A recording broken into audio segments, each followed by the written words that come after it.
week full of ice, snow, and cold finally comes to an end for the New York Mets today. It's been a road trip to remember. Snowmen and postponements and cold temperatures to play through. Mets will be coming back to the Rockies because of all the disruptions later in the season. But for now, they finish up their road trip here in Denver. At Coors Field in Denver, Colorado, the New York Mets play the Colorado Rockies. And a pleasant good afternoon, everybody, and welcome to Denver. Gary Cohen, Keith Hernandez with you as the Mets finish up their road trip with the last of what is now a three-game series against the Rockies. 3 of the last 4 days, the Mets have been postponed because of wintry weather, including a snow out yesterday. And when they've played over the last week in Minnesota and Colorado, the temperature has been frigid, to say the least. It has been a very odd week and a very disruptive week for the Mets. Well, it's cold today. It's a day game. The sun is out, but the temperatures right now are below 30 degrees, mid-20s. It's supposed to get up into the low 30s. But, yes, from a team standpoint, this has been very disruptive. I mean, Jeremy Hefner was supposed to start. Now he's not going to start. He might have one inning today. Neese, of course, is going to get the start in his turn. He's far more important to keep him in shape. But this has just really been a trip I can never, even in my 17 years of playing, never experienced a trip like this. Well, it started with 80-degree temperatures in Philadelphia, but then the Mets stepped into the icebox, and the guy who got the first start in the frigid temperatures was John Neese. That was Friday in Minnesota. Well, he did not have it, could not get a feel for the ball. He just junked all of his breaking stuff, couldn't get it over, but they scored a ton of runs for him, and he got away with a W. So sometimes you're lucky, and he got a lucky win there. He's going to pitch in cold weather here again in Colorado. He hasn't fared too well against the Rockies. His ERA against it in his career starts against them is over 5. And on the other side for Colorado, John Garland, the veteran sinker baller, released in spring training by Seattle. He's found a home now with the Colorado Rockies. Well, his best years are behind him. An 18-game winner in 2005 and 2006 with the White Sox. He's a sinker-slider pitcher, gets lots of ground balls. He's 1-1 lifetime in 5 starts against the Mets. So the Mets wrap up their road trip, a chance for a 500 trip if they can win today in the foothills of the Rockies. It's the Mets and the Rockies. All the action coming your way this afternoon right here on SNY.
AT&T, rethink possible.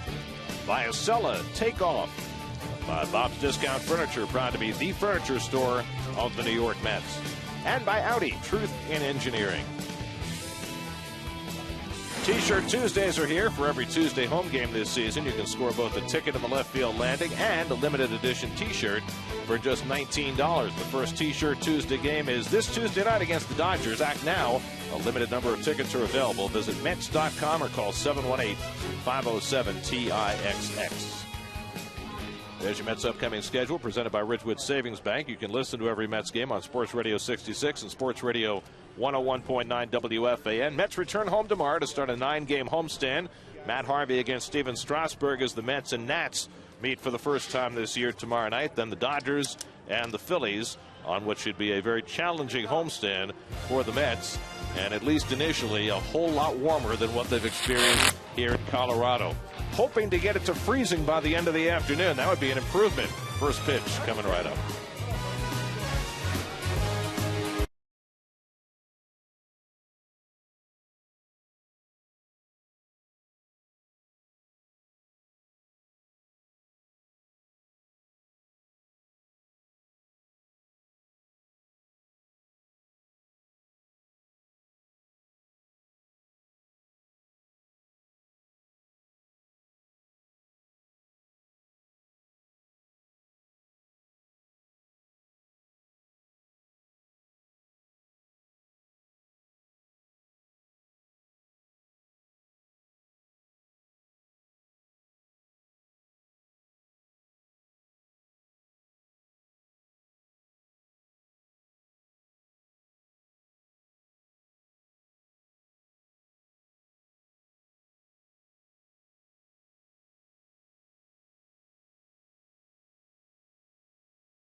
Ball here on Tuesday. Most of their time has been downtime here in Colorado, and downtime has meant time to frolic in the snow, whether it's building snowmen, trying to keep your arm loose amidst the blizzard, or just peering out at a snow-covered field. There was a little bit of snow to clear today after it snowed a couple of inches here in Denver last night, leading to last night's postponement. One of the games from yesterday will not be made up until the Mets come back here at some soon-to-be-determined later date. Here's your Geico Mets starting lineup. Jordani Valdespin gets a start, but in left field today, Marlon Byrd gets his first start in center field. As Terry Collins said, he wanted to get the experience of Byrd out there in the outfield. Lucas Duda, whose back tightened up on Tuesday night, will sit as a precaution today with the cold temperatures. 28 degrees as we approach game time. This would be the coldest game in Major League Baseball in terms of first pitch temperature since 1991 if it stays at 28. Wow, and there's the starting pitcher, John Garland. He turned 34 this year, as I said on the open, in 05 and 06, his best years in the big leagues. Won 18 games, and there's the temperature right there. And trust me, I dressed a little bit warmer this time, Gare. In the last 22 years, the coldest game time temperature was 29 degrees. Happened once in Chicago, once in Kansas City. And we'll take a look at the Coors Light Rockies defense. Well, everybody made errors. There were 6 errors in that second ball game. The doubleheader. It was so frigid out there. And unfortunately for the Mets, those 3 errors cost them a ball game where they had an 8-2 lead. Didn't make that man very happy right there. Well, hoping that his team could play a little better today. Ruben Tejada obviously had the key error, throwing a ball away in the 8th inning that would have been the 3rd out, instead tied the game for Colorado. And he's clearly had a lot of problems in the cold early on. And I asked Terry today if he thought about sitting Tejada this afternoon. He said, nope, he's got to figure out a way to play through it. Absolutely. Actually, you sit him, you do him a favor. I know he doesn't particularly like the cold. Like you said, Gareth, he's got to go out there. Everybody else has got to play in it. Well, fortunately, there's a little bit of sun. It's kind of muted by some high clouds today, but it does take the edge off, and the wind is not blowing hard. So even though it is frigid, it is not as miserable as it was the other night, at least to start. Jordani Valdespin will lead things off, 1 for 6 in the doubleheader on Tuesday, and John Garland's first pitch of the afternoon is in for a call strike. Well, you can see Garland 85 miles an hour. Not going to hit the 90s. He is a sinker ball pitcher, gets lots of ground balls. He's averaged 87.1 with his fastball so far through his first 2 starts of the season. Daniel Murphy on deck, and then David Wright in a swinging bunt as Garland picks it up and throws out Valdespin. So that was one of those slug bunts attempted by Valdespin. It didn't work, and that's the first out. Here's your Coors Light cold hard facts, and those are the numbers. Wow. They're ugly. 28 degrees at game time today. Whew. And you see the coldest average temperature for a 3 or 4 game series, 33.8. I don't think we're going to get quite down to that, because they said the first pitch temperature in the first game Tuesday was 39, which might have been a bit of an overestimate. Here's Daniel Murphy, who takes below the knees. One thing's for sure, this is 5 straight games now that the Mets have started with temperatures under 40 degrees, and I don't ever recall that happening, at least as long as I've been doing this job. So this is New Yorkers getting even with us up here. We were always telling them in spring training how beautiful it was. I got phone calls yesterday that everybody was driving around in convertibles in New York. It was Nice. so beautiful. Well, it should be in the 60s at game time tomorrow night when the Mets return home. That might be the warmest game the Mets get on their homestand, but it'll be welcome relief after this. Murphy 1 for 8 in the series, and he grounds one toward the hole, and Murphy has a base hit. Now, Daniel Murphy's terrific start to the year continues. Well, there is what the Mets have dealt with in terms of the weather on this trip. 45 they never saw during any games here. I don't know where that came from. But it was very warm in Philadelphia, and it's been very cold ever since. And you saw the 88 degrees in he's not standing in snow, folks. That's just they've shoveled it aside there. But it made it a tough pack, because you had to pack for warm weather in Philadelphia, and then you knew you were going to get it for an entire week in Minneapolis and Denver. Well, I know from our perspective you can't wear enough layers, but I'd be interested to hear your perspective from a player's point of view. Here's David Wright, who had 2 home runs in the first game on Tuesday, and he swings the first pitch he sees and fouls it off. How much is too much for a player to wear in terms of layers? Well, I said it before, I didn't really learn. It was only Candlestick Park, and early in the year Pittsburgh would be cold always, Chicago. Until I played with Bobby Bonds, who came over from the Giants on the great years with the Giants. He played with the Cardinals for a year and a half. He's the one that turned me on to Danskin tights, and he would know. He played how many years in San Francisco. And the key is... Nice stop by Rosario, but Murphy takes off, and the throw goes into center field. Murphy pushing the envelope, would have been out with a good throw, but he winds up on third base. And Murphy's been doing that right from day one this year on those short, wild pitches. Well, Murph's always aggressive, and he's dead as a doornail if the throw's on. Look at him. And that's an E2 now. It's the 3rd throwing error from Colorado Rocky catchers. Torrealba in the second game of the doubleheader 2 nights ago committed 2 throwing errors. So the Mets with an early opportunity. It'll certainly be an error. I don't know whether they'll score a wild pitch as well. In any event, Murph's at third with 1 out with the infield back Wright is 6 for 11 with runners in scoring position so far this year. And they have charged a wild pitch to Garland, and then the error on Rosario. And David fouls it away. David's never had much luck with this right-hander. He's just 2 for 15 against Garland, whom the Mets are now seeing with a 5th different team. He's played for 6 teams in his career, Garland has, and the Mets have faced him in the uniform of the Angels, the Diamondbacks, the Padres, the Dodgers, and now as a Rocky. Garland missed all of last year. He had surgery in the middle of 2011, a serious shoulder operation. As he runs that one inside with the sinker, and it's 2-2. He had both labrum and rotator cuff surgery in the middle of 2011, so in essence he missed a year and a half. And he's well traveled. He was originally a #1 draft pick by the Chicago Cubs back in 1997. Never pitched for the Cubs, but pitched 8 years on the south side of Chicago and had a lot of success with the White Sox. David lines one into center field for a base hit, and the Mets take the early lead.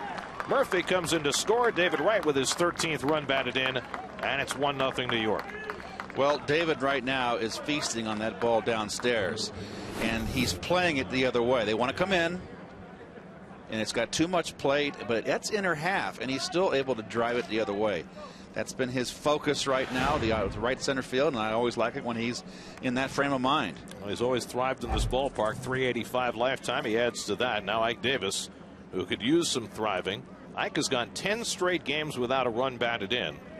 That ties the longest RBI drought of Davis's career.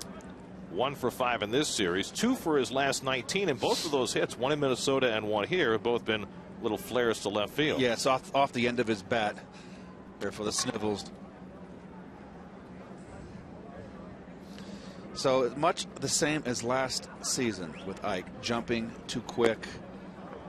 And, he stands far away from the plate, and, he's hit that far off the plate. But when he's that far off the plate, Gary, and he's lunging and starting too quick, he cannot handle that outside corner. Right at first, David has already stolen 4 bases this year. In fact, he's tied for 3rd in the National League in steals at this early juncture. And the Mets are 5th in stolen bases. Only caught once, 8 as a team. It's interesting to note as John Buck stands on deck. Through the first 13 games of the year, the Mets have set a club record for the most runs scored in the first 13 games of the season. They've already scored 81 and now 82 runs with the first inning run today.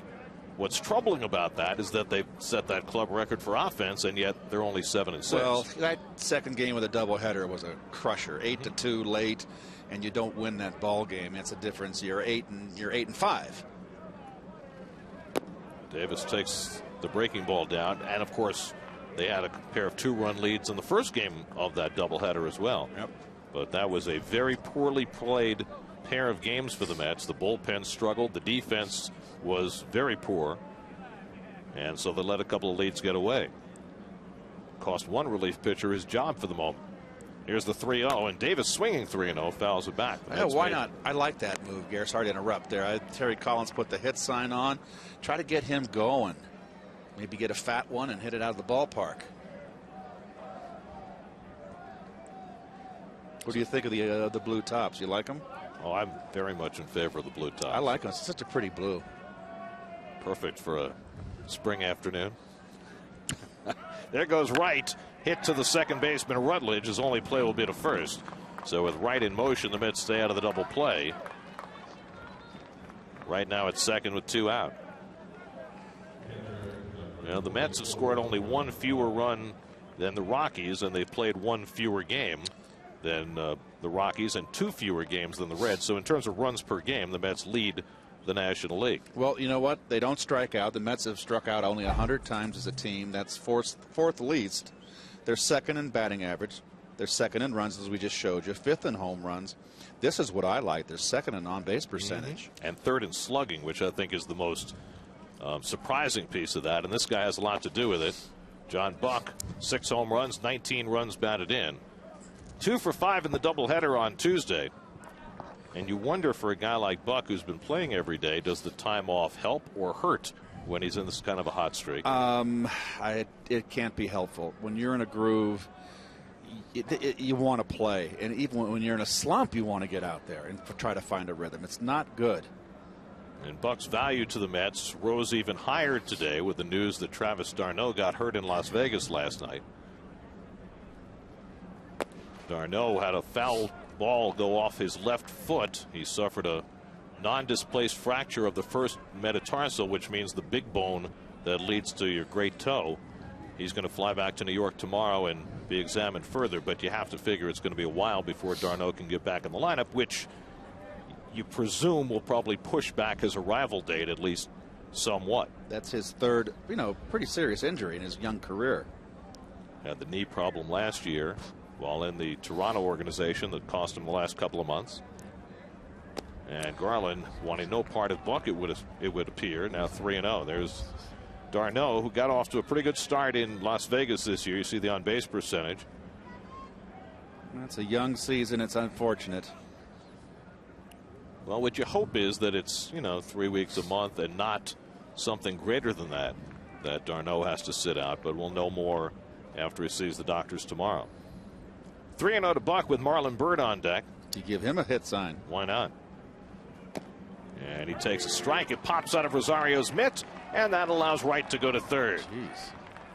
Clank. So already a throwing error and now a pass ball against Rosario. Jeez. That's just a flat miss. David takes advantage of it. Rosario, terrific hitting prospect, had 21 pass balls last year, the most in the majors. And he didn't even have a knuckleballer on his staff. He's got a good arm. He throws out runners. And he's been talking about improving his defense. He knows it's something he has to work on. Here's the 3-1, and a curveball hit down to third base. Nelson takes his time and throws out Buck to end the inning, but the Mets cash a run thanks to Rosario's erratic throwing. 1-0 New York in the first.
Rockies, Michael Kadire, late scratch with a sore hamstring, and so Eric Young is in right field. Dexter Fowler, who missed the first two games, at least in terms of starting, because of a bruised foot, is back in there, and he plays center field for Walt Weiss's team, which is first place in the National League West as they face John Neese today. Yeah, the Giants have kind of hit a little roadblock and haven't played well of late, so the Rockies have moved right into that first place role there, and you see Neese, his fourth start, looking for his third win. Eric Young was 4 for 11 in the doubleheader. How often do you get 11 at bats in a doubleheader? Boy. get greedy. Get like 8 hits. Really make it a good day. Young hitting at 242, much better left-hand hitter than right, and the same is true of the guy on deck, Dexter Fowler, also a switch hitter. And so Nice with a bit of an advantage there, getting these guys from the right side. John went only 5 innings against the Twins last Friday on a 35-degree night. Had trouble throwing his cutter, so he ditched it early. Had trouble throwing his curveball. So it was not his best start by any means. He walked 4 batters, gave up 5 hits and 5 runs. But the Mets had a huge offensive day, scored 5 runs in each of the first 2 innings, so he was fairly home free. So we'll see how he fares in the cold here. He's only had 2 career starts here at Coors Field, and he's not fared well, to the tune of a 7.94 ERA in this ballpark. 1-2 to Young, and it's fouled away. When Nice went only 5 innings against the Twins, it snapped a string of 22 straight starts in which he's gone 6 innings or more. It was the longest such streak for the Mets since Tom Glavine put together a somewhat longer streak back in 05 and 06. And he bounces that fastball, 2-2. Well, again, the temperature is lower at 28 degrees, but there's very little wind and not as much precipitation in the air as we had the other night. And for whatever it's worth, from up here, it doesn't feel nearly as uncomfortable as it did on Tuesday night. Tuesday night was awful. I got an extra layer on my feet. I've got the Danskin tights. I've got the 2 Patagonia socks on instead of 1, and that seems to have made the difference. My feet are warm. I was going to ask you about that, by the way, as Young bounces one down to third. Tough play for Wright against his speed. He'll have no chance. So Eric Young placing it perfectly behind the bag and has an infield hit to start the bottom of the first. Well, David has to know the speed of the runner here. He can't lay back. He's got to come get that ball. Once he backed up, he's got no chance, number 1, to get anything on the throw, let alone if he had a howitzer over there, he couldn't have thrown out Young. Do you think he was afraid that if he charged it, it might have bounced over his head for a double? No, it wouldn't have been over his head. I think he was afraid of the in-between hop. So here is Dexter Fowler, who's off to a terrific start after a breakout season last year. Fowler now 27 years old, and he hit 300 last year, 389 on base percentage, career high in home runs, and he's already got 6 home runs this year through his first 48 at bats. 1 for 9 in this Young season against left-handers. He's a better left-hand hitter than right. Although he certainly improved last year as a right-hand batter. That's been a problem for him throughout his career, and he bounces one for Tejada. He'll go to second and get the force there, and that's all. They weren't going to double up Fowler. So there's the first out. Well, we'll take a look at the Lexus Mets defense, and of course Tejada, the uncharacteristic 6 errors early in this season. The Mets have made 10 as a team, 6 by Tejada. Valdespin and Bird both getting their first starts of the season in left and center field, and David Wright, his streak continues. That's right. He was charged with an error during the game on Tuesday night, the second game, in that rally for the Rockies when they won it in the 9th inning, in the 10th inning. But that was later changed to a hit, and so Wright's errorless streak continues, the longest for a Met third baseman ever at 68 games. Here's Carlos Gonzalez, and that one gets by Buck, and that'll move Fowler down to second base. So we're seeing more of the same here. These cold conditions making it difficult on pitchers. Nice just missed on the other side of the plate. Buck was late getting over. Wild pitch, right? I would think that's a pass ball, but they haven't announced it yet. Carlos Gonzalez had a tremendous doubleheader on Tuesday. Went 5 for 8, a double, a triple, a homer, 2 RBIs, threw in a stolen base. And that stolen base was huge, as that time Buck slides his body over to stop it. 2-0 now to Gonzalez.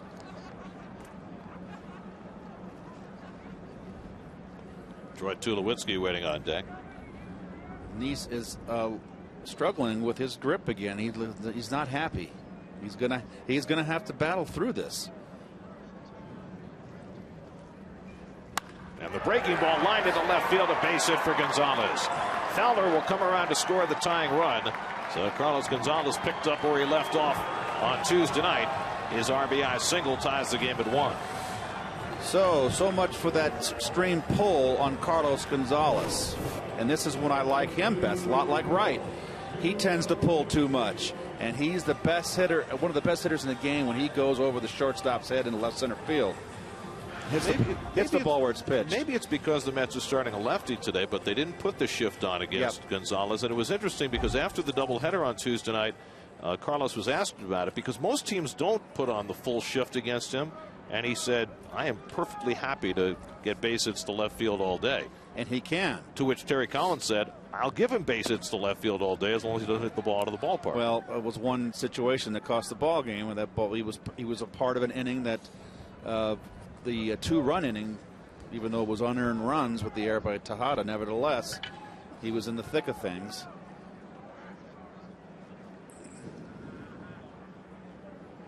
Tulowitzki got hit on the left elbow by a Dylan G pitch. Didn't play the second game of the doubleheader on Tuesday. Came up as a pinch hitter and didn't look good. Struck out on 3 pitches, but he's back in there today. Tulowitzki, 289 on the year. In that 8th inning, that second game last night, when the Mets were up 8, it was 8-6. Cargo got the base hit to left field with the big shift on, and he had the critical stolen base. Right.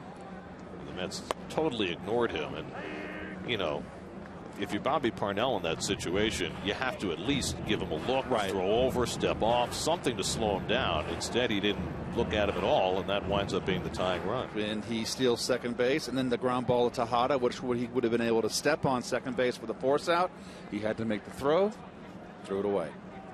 Meanwhile, Neese trying to get the feel for his pitches. Tulowitzki grounds one down to third. That's a fair ball and foul ball, excuse me. Wright wasn't going to get a grip on it anyway. Mets are lucky that ball did not stay fair. Third base umpire Dan Bellino makes the call, and it's 1-2. Very close. It is close. Right call. Oh, it took a crazy bounce there, didn't it? It was going to stay straight. If it stayed straight, it was going to be a fair ball. You know, if you're a pitcher working here in Colorado, it is always difficult on so many different levels. One, of course, is the altitude and the way the ball carries, but the other is, in addition to it being a high altitude, it's also a very dry climate, and the pitchers often will tell you that the ball feels like a cue ball.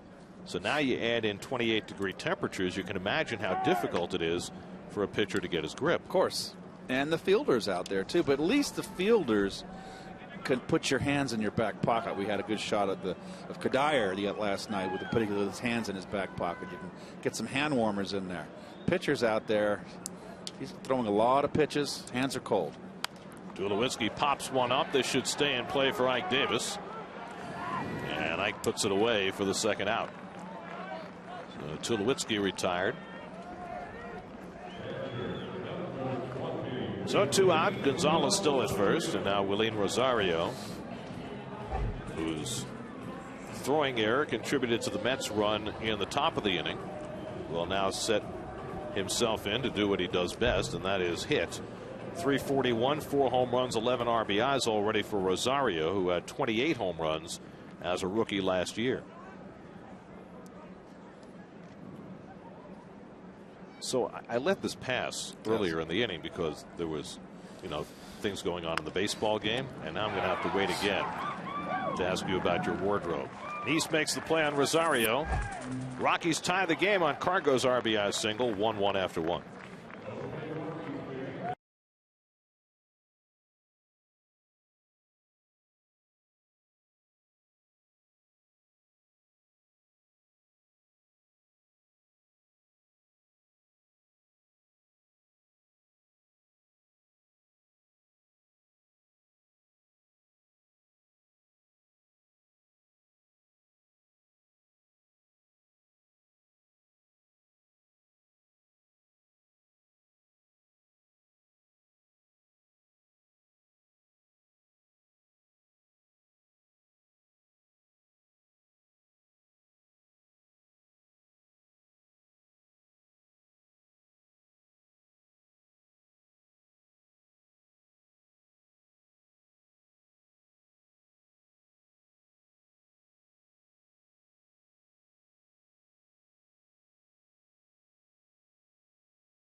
emphasized by the sculpture outside. Marlon Byrd will lead off for the Mets in the second inning in a 1-1 game. Marlon 1 for 4 in the doubleheader on Tuesday night, drove in 3 runs. In fact, he has 6 RBIs in the last 3 games. Byrd playing center field today. Interesting call by Terry Collins to have Byrd play center field for the first time this season in this ballpark as he bounces one off his foot, a foul ball. I mean, we saw Valdespin in the game on Tuesday have trouble in right field. We saw Baxter have trouble in left field. Most people believe that as long as you have the speed to play the position, that center field might be the easiest spot for a novice like Valdespin. Well, it's 415 to center field, and they got the odd angles here, and you've got to have a center fielder go get him here. That's a long way, 415. But, you know, you got a 7-iron shot on the sea level. It's, guess what? You're using a 9-iron. The ball travels further. And of course, the gaps are huge here, too. 390 to left center. A little closer, 375 in right center. But there's a huge expanse out there as Byrd goes down on 3 pitches.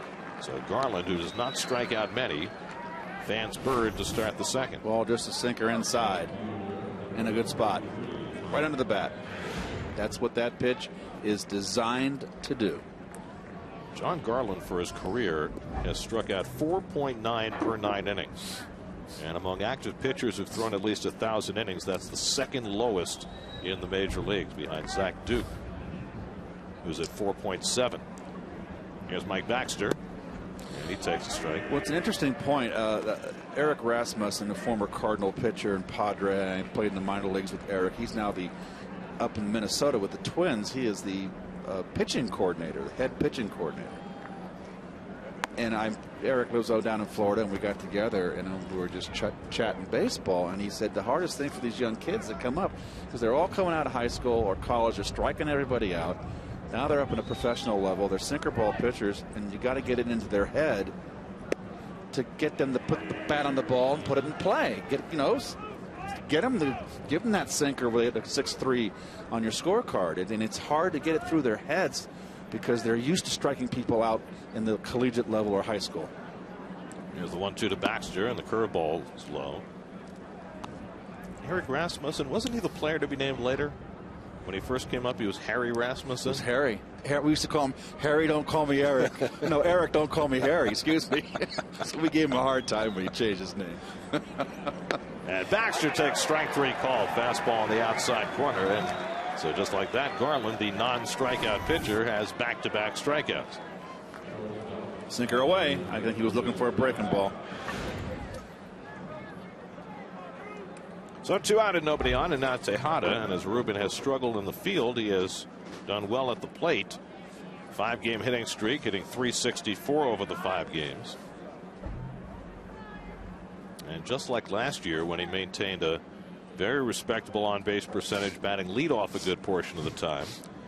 He's been batting 8th all of this year, and he's got a .352 on-base percentage. And he takes a strike from Garland, who's come out throwing strikes today.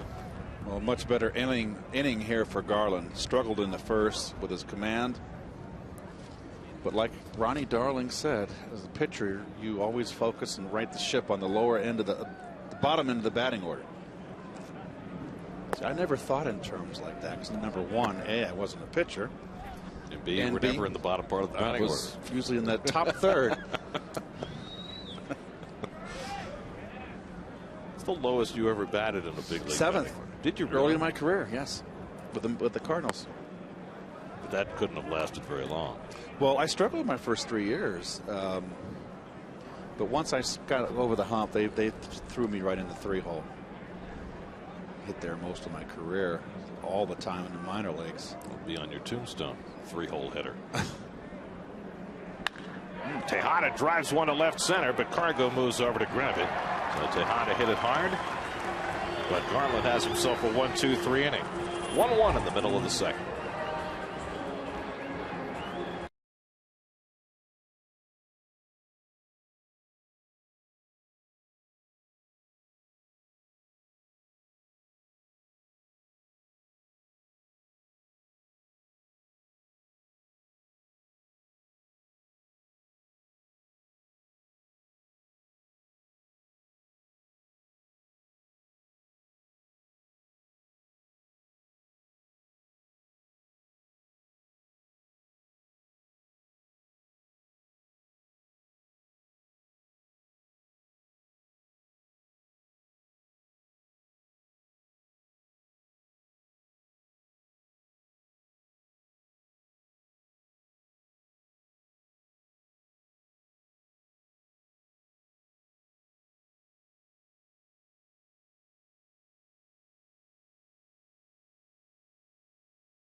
third week in April, but it is gorgeous nonetheless. Downtown Denver with the foothills of the Rockies. No golf. Yeah. Winter rules.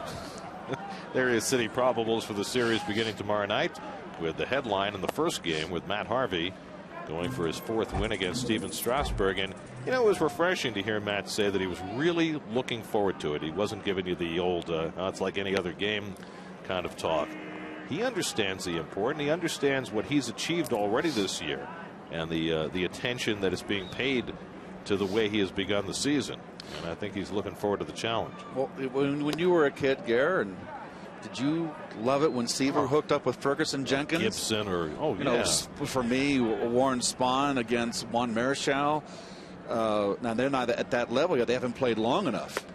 But they are the rising stars. Well, it reminds you of when Seaver was young. And again, I don't want to go overboard with the Harvey Seaver comparisons because it's not fair to Matt. But, you know, when Seaver was just starting out and people didn't really know who he was, as a Met fan, you got that feeling that all of a sudden, and of course they were a terrible team at the time when he came up in '67, that now you had a guy who could compete with those other aces. And I think that's where Matt's at right now. Agreed. And when did Gill take over? He took over in '68. Okay, that's right.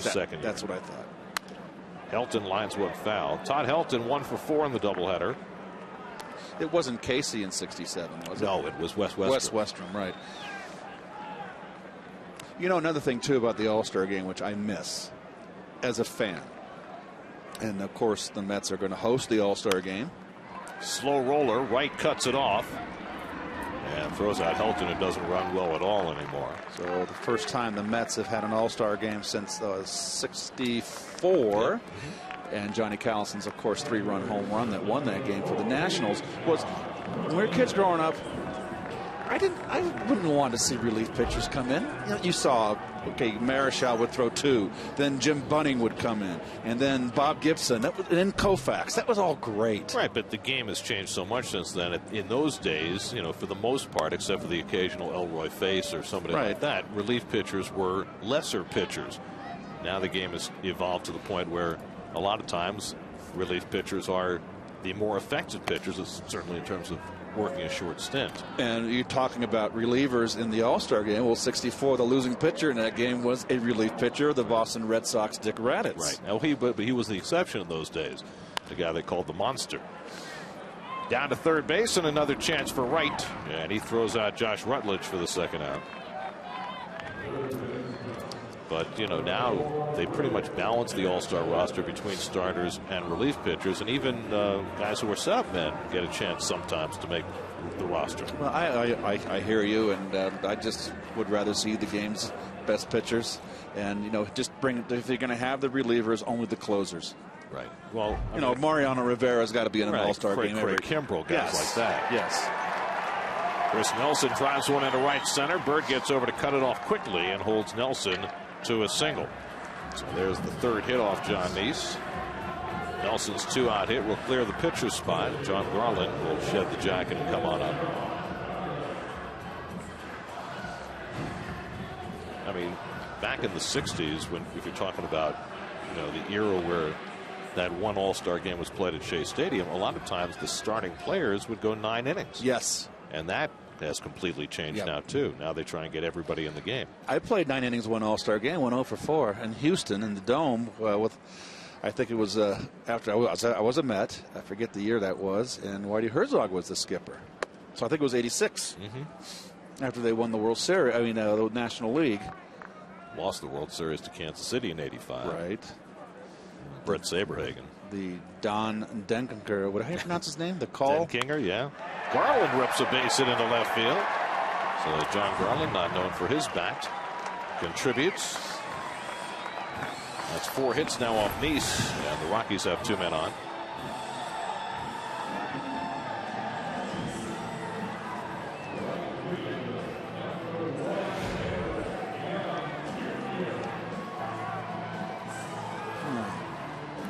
So 2 out and 2 on for Eric Young, who had an infield hit his first time up. 1-1 game as we play in the second.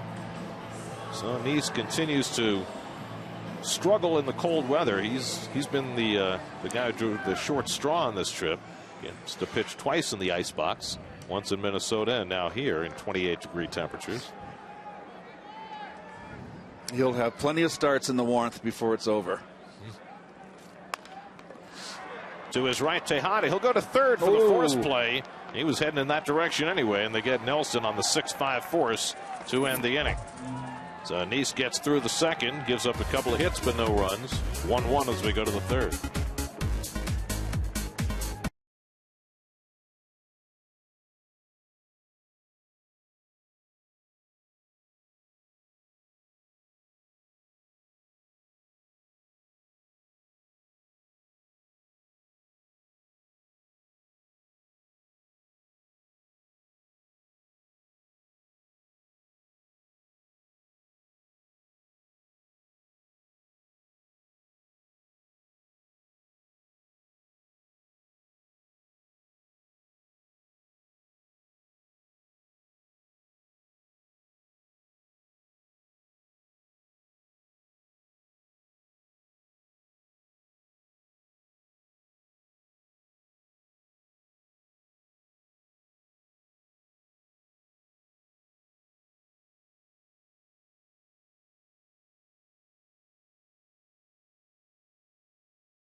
"14 years in the big leagues." Of course, he grew up in the New York area.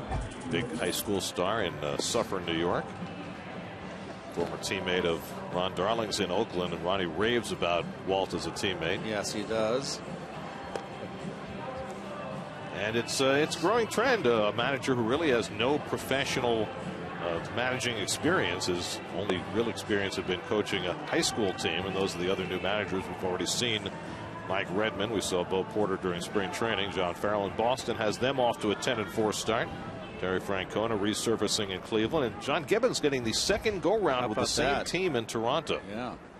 And so far it has not gone well for them. 6-9, and Reyes on the sidelines for 3 months. John Nice leads off in the third inning against John Garland. Nice off to a good start with the bat. 2 for 4 with an RBI after a good hitting year last year as well. Well, Weiss has had 3 stints here with the Rockies as a player, of course, and in the minor leagues. He was also special assistant to the general manager, but he was basically a coach. He was in uniform for every game. It was under Clint Hurdle's regime. Well, it's interesting that you mentioned special assistant to the general manager, because the Rockies have taken to a greater extent something that's happening in other organizations, as Nice goes down looking at the curveball, and Garland has his 3rd strikeout, first time through the batting order. You know, it's not the way it used to be. As recently as 10-15 years ago, the general manager and his staff would procure the talent, hand it to the manager, and the manager would run the team from there. It's not really like that anymore. More and more the front office becomes intimately involved in the day-to-day choices of lineup and so forth.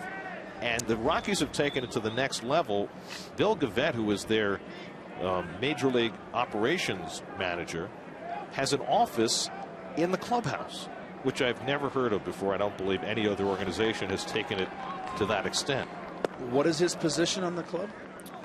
I think it's director of major league operations. It's a front office position. And so now the front office has basically an office in the clubhouse. And I know from a player's perspective that might be a little troubling. I never saw the general managers in the old days. Bing Devine with the Cardinals.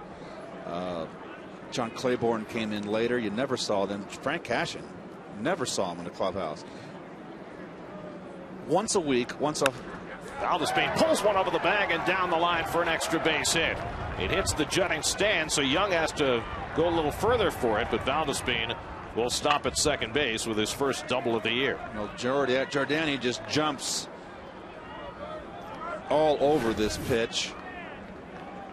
He coils, and he's got a quick bat. You know, Frank Cashin, getting back to Frank briefly, would have every homestand, every Sunday day game, he'd have a powwow with Davey Johnson in Davey's office, and Frank would come walking through the clubhouse, and we'd say, "Come on, Frank, hang around." And Frank would just be frumpy and would just march right through, have his meeting, and then march right back out. Didn't hang around. Here's Murphy with a base hit to right field and scored the Mets' run in the opening inning. Valdespine at second and one out.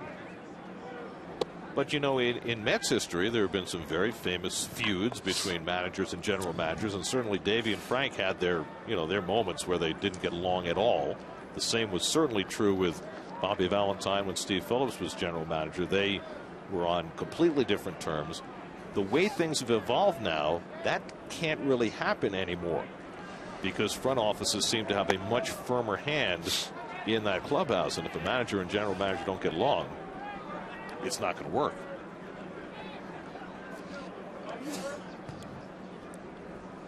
Davey got his back up a little bit last year with Rizzo, with the Nationals, in regard to Strasburg. Well, it's one of the reasons why Davey, I think, has had so many different jobs. I mean, he didn't necessarily get along with his general managers in Baltimore or in Cincinnati. Fly ball out to center field, and Fowler is there. Valdespine won't go anywhere. Well, no, it's also, out. I'm sorry, Gary, what also has changed, and I think it's good and it's bad, is that managers don't pick their coaches anymore. Right. Before, it used to be the good old boys, and you want your friends around you, and the manager would pick his entire coaching staff. That is not the case today. Well, so that leads for a lot of, I've experienced it with corporate backstabbing, where you got maybe one of the coaches is friendly with the GM pulls him in, and he's angling for a managing job, and you got no one watching your back. You got to be careful. That is not healthy.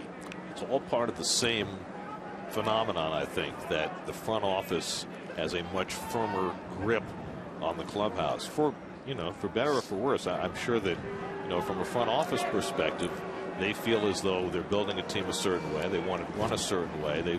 Most teams have gotten much more adept at statistical analysis, which they want managers to adopt and use on a day-to-day basis. You look at some of the longest tenured GMs, including Dan O'Dowd here in Colorado, who's had to adapt to a number of changing times here.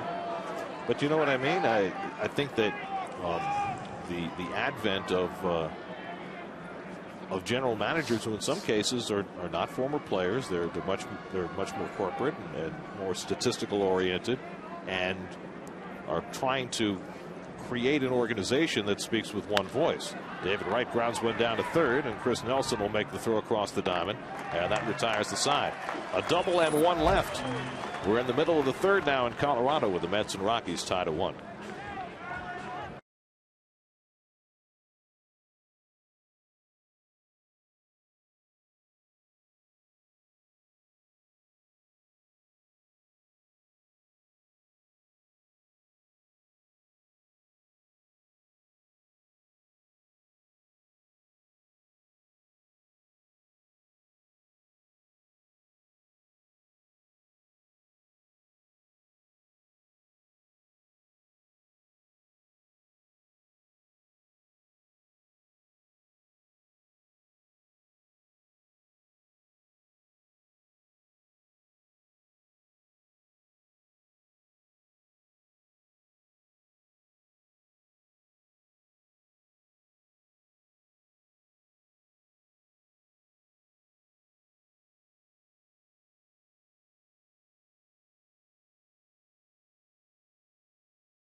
Been cheating?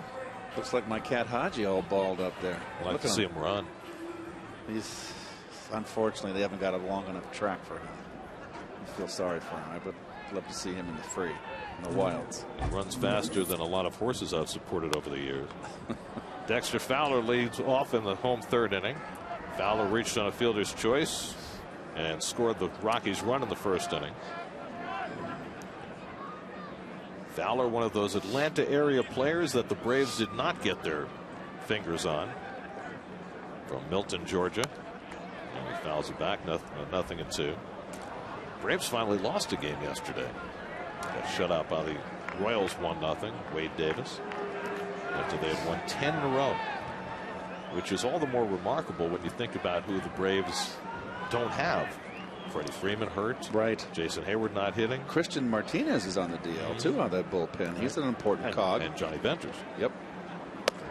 Up and away 1-2, but their starting pitching has been tremendous. Justin Upton has been great, and you know the story of the year so far in baseball is this Evan Gattis is filling in for Brian McCann. He's become the cleanup hitter. Yep. So what are you going to do when McCann comes back? Well, there are 2 things about that. One is you don't know if Gattis is a flash in the pan in 3 weeks. Of course. But the other thing is McCann is not the player that he used to be. No. He's always had weight issues, and he doesn't run well. And I always felt he's the kind of guy that when he loses a little bit of the reflexes, that he'll go quick. But and he's a free agent after this year too. If Gattis is hot when he comes back and it continues, it's a big decision to make. Fowler pops one up, shallow right center. Who's going to get it? And Baxter with the sliding grab. Nicely done by Mike Baxter, because it didn't look as though Murphy or Bird was going to get there. Well, let's see if they're calling it here. And Murph hustling back. You never know with Murph. Murph might kill you out there. Roger Ramjet. We haven't called him that in a while. No, you haven't. But Baxter with a nice play. So 1 out and nobody on. Now Carlos Gonzalez. And how about this? The Mets again will play straight up on the infield as they did in his first at bat. It's basically giving them up the middle, too. Look at the 2 middle infielders. So good curveball by Neese to start him off. He's got a lot of middle infield to pop it through. I think it's going to be playing this way and pitch him away most of the game. So do you think that they changed their philosophy here because there's a left-hander on the mound? Yes. I bet you his charts are entirely different against a left-hander. He pulls more against the right-hander and goes more gap to gap against the left-handers. So you don't think it has anything to do with his performance the other night? No, I bet you it's the charts. The Mets are stubborn about all this overplaying. You know, Terry saying I'd rather give him a single to left field, and I don't agree with that. I think it's too extreme. I can see against a right-hander Tejada playing maybe 15 feet more up the middle towards second base, maybe 10 feet, not 15. Instead of playing on the other side of the bag as he was on Tuesday. Strike 3 call. Got him looking at the cutter. So Neese gets Gonzalez. That's John's first strikeout of the day. And it looks like John is getting comfortable out there with his grip on the baseball. Good spot. Fastball. Caught him looking. Mets return home to Citi Field tomorrow night for a 9-game homestand featuring matchups against Bryce Harper and the Nationals, then the Dodgers and the Phillies. Find the best prices at Mets.com or at 718-507-TIXX, the only place to get tickets through game time. I am looking forward to that game Friday night. How about mention Bryce Harper in that little promo there? The legend of Bryce Harper continues. Yeah. Last night playing with the flu, 4 for 5, and having to deal with the flu issues between innings. He's like a Pete Rose. He's a tough kid. And you know what? When I wasn't feeling well, I had my best days too. Nice play. Nice backhand by Tejada. The jump throw and the scoop by Davis, and they got him. Great play by Tejada to throw out Tulowitzki to retire the side. Rubin gives ground but makes like Jeter with the jump toss, and the pick by Davis at the other end. Brilliant play by Tejada to get Tulowitzki, and gets Neese a 1-2-3 inning.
Tied 1-1. Let's check in with Kevin Burkhardt. Kevin? Well, guys, you've been talking about it, especially this road trip, as Ike tries to kind of find his stroke and get a little hot here. And the comparisons have been to last year, and the numbers are actually a little bit worse this year. If you go back the same amount of time last year, 45 at-bats at this time. Coming into today, he had 44. This year, coming in, he was batting 136. It's 20 points less than last year. Also had 2 home runs less this year than he did last year at this point. Terry Collins said, look, I'm trying to police him not getting down. How do I do that? Telling him that I am being patient about it, and I want him to be patient with it too. That being said, there is a mentality that I don't want him to get in, and that it's okay to be a slow starter. There are some guys, Tim Salmon comes to mind, who are slow starters throughout their career and obviously had great careers, but I don't want Ike to think it's okay that that's going to be the way he's going to be throughout his career. I see him working hard. Hopefully he can change it as he pops out here. Gary? Look, you know something, Kev? You worry about it becoming kind of fixed in your mind that you can't get off, and you dread an April. It happened to me. I had 3 bad Aprils, got sent down the first year in '75, and then the next year in '76, I didn't get off. I didn't get off hot. Had a bad April again. Was benched, and then I went into '77, Kev, and Vern Rapp's the new manager, and he brings in Roger Freed as Bobo from first baseman from AAA, and I better get off to a hot start. And guess what? I got off to a hot start. And Vern couldn't put Roger Freed. He was waiting to put Roger Freed in. Roger Freed, one of the great minor league players of all time. Yes, he played in Denver with Vern the year before, hit 40+ home runs at the old Mile High. Great years in Rochester too, when he was with the Orioles organization. And Roger and I were very good friends. He passed away. I think he had a heart attack. He's been dead for quite some time. I was shocked. He died very young, too early. But we opened up in Philadelphia, Gary, and I hit a 3-game series. I hit a home run off Carlton, and after that I had like 8 hits in the 3 games and hit 2 home runs, and that was it. Buck goes down swinging. John Garland has his 4th strikeout. Keith, I asked Terry, has there been anything in particular that you've seen that you've liked that would give you an idea that, maybe he's not too far away? He said, there was one at bat in Minnesota. He took a pitch, I think it was a fastball on the outside corner, and he drove it to left field. It was an out, but I like the fact that he was able to do that. He hasn't done that a ton. And Keith, my question is, you talked about the 2 home runs. Of course, that'll feel good and get you going. But do you look for other little things like that? A ball well struck to try and keep you in the sane mental state of mind, I guess? Well, Kev, the hitter knows how he feels at the plate. You can hit 4 darts right at people, or maybe hit a ground ball, but you hit it well and you feel good at the plate. In the paper, it's an 0 for 4, but inside, I'm on my way back. I remember the World Series in 1982. I got off to the first 3 games, I was 0 for 12, believe it or not. And that was, you talk about a bad start in a World Series, your first World Series, and the press starts talking about, Ted Williams, Gil Hodges' World Series, and it gets in your head. But the 4th game, Kev, I went 0 for 3, and I hit 3 bullets, and I knew I was on my way. And then in the paper, I was 0 for 15. I finished 7 for 11 in that World Series with 6 RBIs. But is it different for you in 1982? You've already won an MVP. You're an established player, as opposed to Ike Davis, who, for the signs that he's shown in his career, is still not really that established and may not have the base to work off that you might have had as an older player. Well, he would be right where I was at early in my career. Right. But I didn't have 36 home runs in the second half. I didn't have that behind me. I had good second halves, but it's different when you're in April and you look up on the scoreboard and you're hitting 130. Right. It's just different. Sure. You're embarrassed. Everybody goes 6 for 40 at some point, right. But if you do it in July, nobody notices. Correct. 1-2 to Marlon Byrd, who struck out his first time up. And he hits it sharply, but right at Tulowitzki. And he throws him outside, retired. So Garland has himself a 1-2-3 inning. Still 1-1 in Colorado.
Willian Rosario leads off the home fourth inning for Colorado. Rosario hit a comebacker his first time up. John Neese, the beneficiary of some fine defense in the third inning, got the side out 1-2-3. Baxter with a sliding catch and Tejada with a great play in the hole.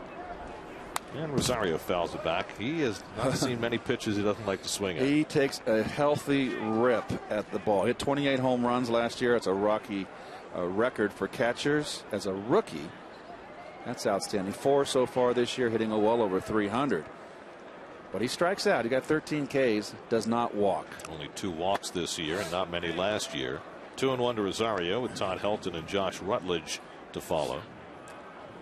He's a big, strong kid. Hey, I've got good news, Keith. What's that? The temperature's up to 30. That's as high as it's getting. First time we've seen the 3 today. Started out at 28 degrees, which was the lowest game time temperature in Major League Baseball since at least 1991, when they started writing it down every day.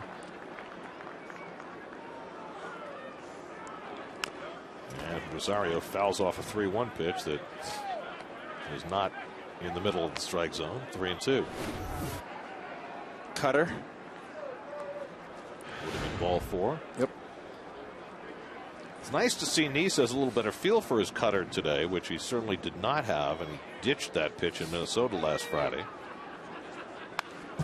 He left that one up. And that was ball 4 too. Again. The Brewers beat the Giants this afternoon 7-2.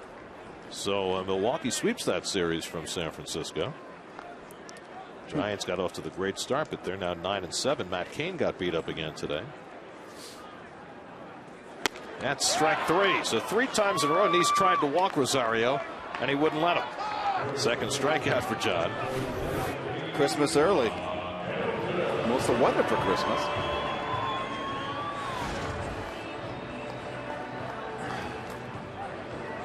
So now Todd Helton, who grounded out to third base his first time up. And this is Todd Helton's last year, 39 years of age. End of a wonderful career. They signed him to that 10-year contract way back when. And that contract expires after this season. And it's, you know, it's instructive when you look at the contracts that have been handed out recently. The 10-year deal to Pujols and the 8-year deal to Joe Mauer and these other mega lengthy contracts. If you sign a player past the age of 35, you have to sign it with the expectation that the years you get after 35 are not going to be of the same quality as the years before. Of course. You know, the Mets have signed David Wright to an 8-year deal at age 30, and I think you do that with the knowledge that, you know, for the first 5 years of the deal you get the David Wright that you're used to having. Well, you hope. You hope. The only thing that's going to prevent that is, and it can happen, is injury. Right. Of course. But there was a time in baseball, you know, 10, 15 years ago when steroids were at their peak, when 40 became the new 35. Yep. And it took a few years, I think, for organizations to realize that post-steroids, you can't assume that a player is going to be the same at 38, 39 that he was at 33, 34. Well, a lot of guys were significantly in 1 year once they got a handle on the steroids. Helton drives it to left. Jordani Valdespin had him played perfectly over toward the line. And Helton retired for the second out. People weren't throwing as nearly as hard, and I'm not just talking about losing 1 or 2 miles on your fastball. 4, 5, 6 miles an hour on a fastball and a guy in his prime. That just doesn't happen unless there's a sore arm. So, you know, you look at the Pujols deal in particular, because they signed him at age 32 to a 10-year deal, and you watch Pujols run right now and you wonder, is he going to make it through that contract? Yep. And if he does, will it be strictly as a DH? Well, the same thing, obviously, with A-Rod halfway through his contract, and you know, you wonder whether he'll ever play again and at what level. And with teams being more and more circumspect about, you know, throwing money around, it's you know, it's interesting to look at that as we move over the next few years and see whether those mega deals continue or not. Fly ball deep left field off the bat of Rutledge. Back goes Valdespin near the wall, and it's out of here.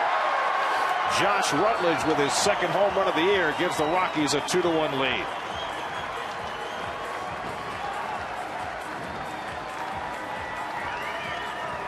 So Rutledge got off to a slow start at the plate this year. The 23-year-old from the University of Alabama takes knees deep. Right down the middle and down. And when you hit it good here, don't pay attention to that 390 over there. It's going to get out of here. Look at John's reaction.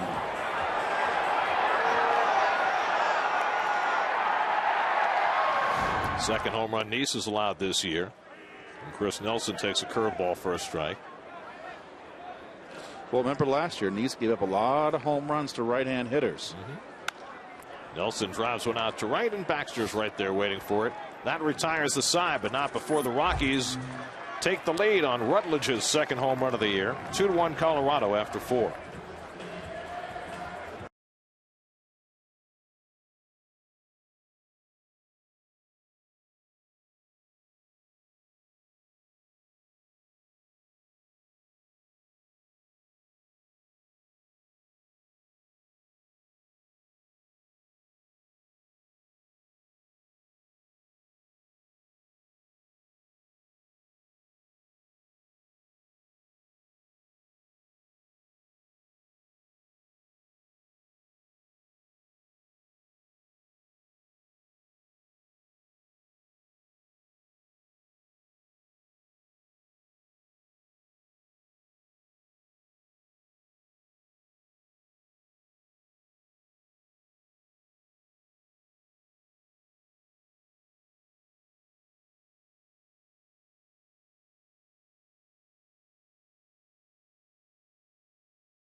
The shovel brigade, I think, maybe the most vivid image. This thing, it was like a death march, walking those shovels out toward the bullpen, back and forth and back. And I mean, so much credit to the folks in the Rockies front office. They came down and spent 6-7 hours shoveling snow to get the field ready on Tuesday. That was around a 75-yard march out to the right center field fence where that last pile of snow was down the right field line, just behind first base. And that's where they dumped it in that Rocky bullpen, and that's still some out there. Mike Baxter hits one out to left field, and Carlos Gonzalez drifts back under it. One pitch and one out for John Garland in the 5th inning. All right, folks, time now for the AT&T trivia question. If you think you can stump Gary, tweet at SNYTV with the trivia question, and most importantly, you can't fudge it here. You got to have the answer too, with the hashtag Stump Gary. I can't wait. I'm glad that you added that caveat. You know, somebody could throw out a question that they have no idea what the answer is. Exactly. So that's SNYTV. Go ahead, come on, guys, get after it. Tweet it, you tweetsters. Just setting the stage for my ultimate humiliation. Ruben Tejada lined out to left field his first time up. John Garland working with the lead for the first time, looking for his second win without a loss after a year and a half on the sidelines. And a slow ground ball circling in. Tulowitzki shows off that fine arm for the second out. Bit of a risky field right there. How Tulowitzki fielded that ball. It was an in-between hop on the run. Tejada doesn't run that well, but he made the play. See, he could have come in and set himself, got in front of the ball, and come up throwing with that strong arm he's got. He's got one of the great arms. What fun would that have been? Yeah, I know. It looks good. Here's John Neese, who took a call third strike his first time up. You wonder with Tulowitzki, he's one of the big shortstops. Whether his future will be at third base, perhaps at first base. I mean, Todd Helton, when he leaves, they don't have a natural successor at first base for him. He sits one out to center field, but Fowler's right there waiting for it. A 1-2-3 inning for Garland. He's now retired 8 Mets in a row. Halfway through in Denver, 2-1 Colorado.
Fifth inning. You know, sometimes a phone call can go an awful long way, and that's what happened last year in early August. Tim Tuffle placing a phone call to Tom Sullivan. Tom Sullivan is the father of Alex Sullivan, one of the 12 who was senselessly killed in the movie theater massacre in Aurora, Colorado. That's only about 20 minutes from here, and after that horrible scene, a couple weeks later, the Mets found out that Tom and Alex were big Mets fans. Tom from Rochester, New York, originally baseball a big part of their lives, and so Tim Tuffle picked up the phone and gave him a call and talked for a long time.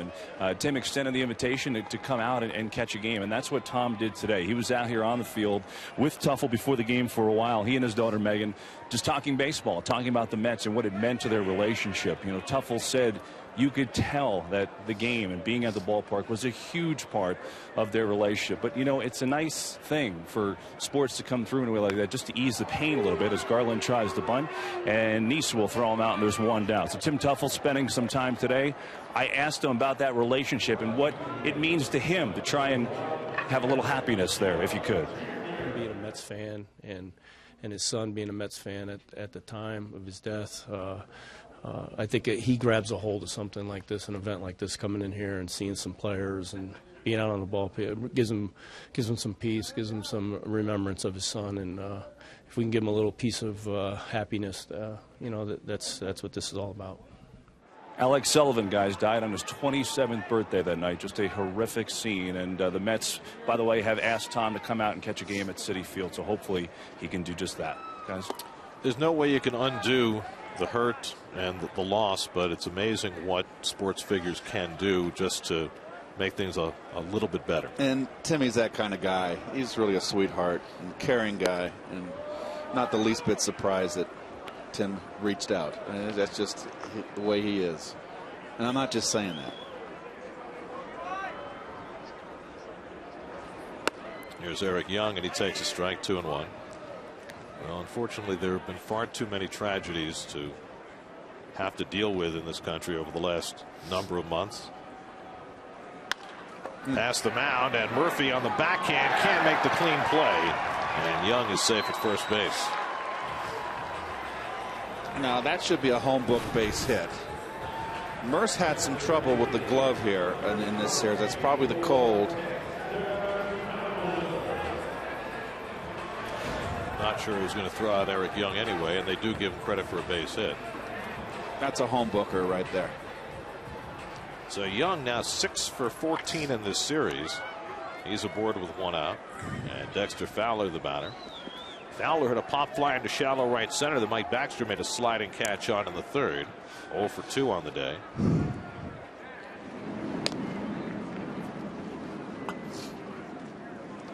Well, this is a Rocky team with 13 stolen bases. That leads the National League. They are clicking on all offensive cylinders, and of course they do that so much better here in Colorado. As that fastball is inside for ball 1. Well, coming into the game, they were hitting well over 300. I think 327, not sure. At Coors Field, on the road, 267. And that's the norm for Rocky teams.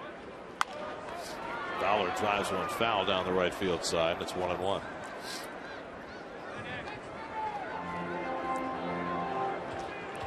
You know, we talk all the time about the Rockies and how much better they swing the bats here and how difficult it is for visiting teams to come in and play. And mostly we focus on the fact that there's so much room in the outfield and the ball carries so well, and it's hard for pitchers to throw their breaking balls, and all those things are true. But what we don't think about is what most other sports think about when they come to the high altitude, and that is the difficulty in maintaining your stamina, the difficulty in breathing. And I thought it was instructive today. We got some numbers from Elias as Fowler pops one up just about the same spot into shallow right center. This time Baxter doesn't have to leave his feet, and he makes the grab for the second out. The Rockies, since they came into the league in 1993, have the greatest disparity in baseball between their home record and their road record. But that's also true with the Denver Broncos in the NFL. Since they came into the AFL in 1960, they've got the greatest disparity in football between home and road records, and the same is true in basketball with the Denver Nuggets. Since they began play in the ABA, they've got the greatest disparity between home and road records. It's always the fourth quarter. You never want Denver Broncos close to you in the fourth quarter. Think about those 300-pound linemen. You look at the defense. And right way in the hole, giving the third base line to Gonzalez. So there are just so many factors that conspire against visiting teams in this place. Young gets trapped off first, and Mike puts the tag down on him. So Nice had him going the wrong way, and Young is tagged out to end the inning. Goes as a caught stealing 1-3, and that gets John through the bottom of the 5th. 2-1 Colorado.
plus an in-depth preview of tomorrow's Harvey versus Strasburg duel in the Mets National Series opener at Citi Field on Mets Blog, presented by Verizon, part of the SNY.TV blog network.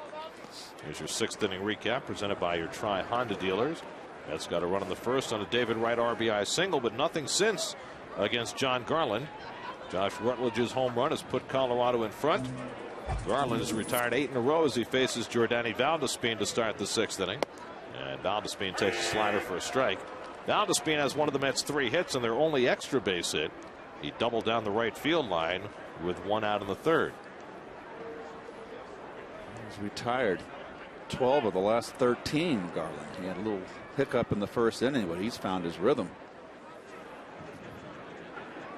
And Valdespin pops it up. Rutledge flips the sunglasses down, now battling the sun and giving way to Tulowitzki. Wisely so for the first out.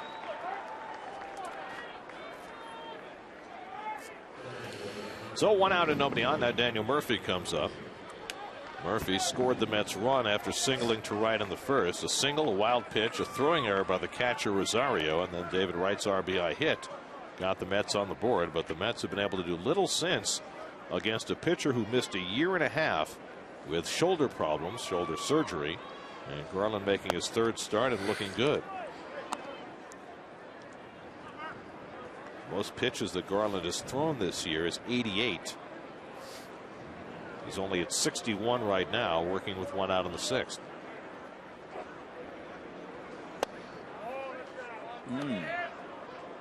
2-0 to Murphy with Wright on deck. Mets trying to avoid getting swept here in Colorado. Dating back to last year, the Mets have lost 6 straight to the Rockies.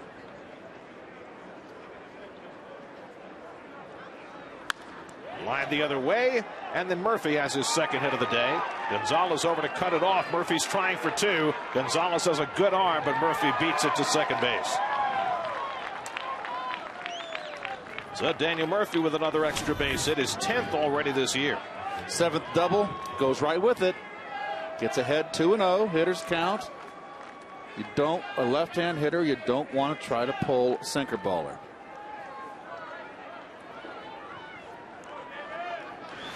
So that stops the string of 9 in a row retired by Garland and puts the tying run in scoring position for David Wright, who drove in the first run.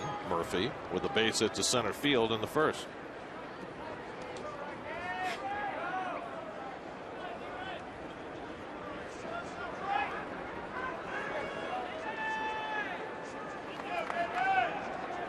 David has now had 119 career at-bats in this ballpark and hit 10 home runs. His best home run rate by far in any ballpark.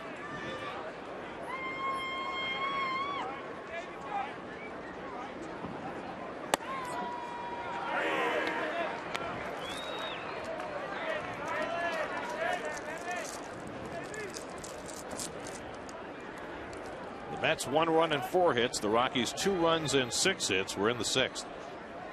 33-year-old John Garland trying to resurrect his career here in Colorado. And the curveball misses inside. Garland was in spring training with Seattle this year and pitched pretty well, but they released him in the latter stages of March. The Rockies signed him the next day, and he slotted right into the Colorado rotation. They've got the potential for a decent rotation here in Colorado, with Jhoulys Chacin and Jorge De La Rosa at the top of that rotation. Haven't seen them in this series. Wright hits one off Garland's glove. That rolls into no man's land. Murphy's going to try to score. Rutledge looks home. His throw is too late. The throw goes to second, and Wright is hung up. The Mets have tied the game. And now Helton running him towards second, and finally Tulowitzki intercepts the pass and puts on the tag. That was a very poorly executed rundown, and Terry Collins is going to come out and argue for obstruction, saying that they got in Wright's way. Outfielder comes in to cover second base. Now it's a bad base running blunder on David's part. There's no one in second base. Look at the right. Oh, here comes the second baseman's coming back. Well, Tulowitzki's in Wright's way, and you see Wright reach out to try and get the obstruction call, and that's what Terry Collins is arguing. The second base umpire, Mike DeMuro, appears to be having none of it. What do you think, Keith? He's running away. It's a close call right there, and he's got a legitimate argument. but David kind of reached out with his hand. I think Tulowitzki was able to be the matador there and get away. David's trying. He can't call that. Nope.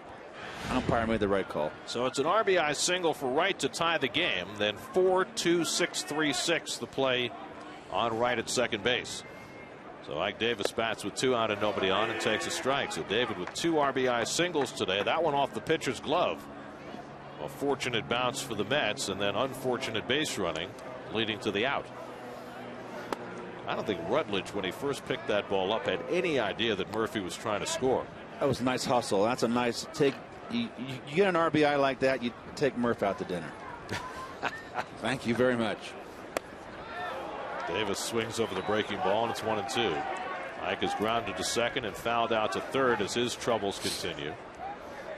1 for 7 in this series. Right now with 14 runs batted in with that RBI single.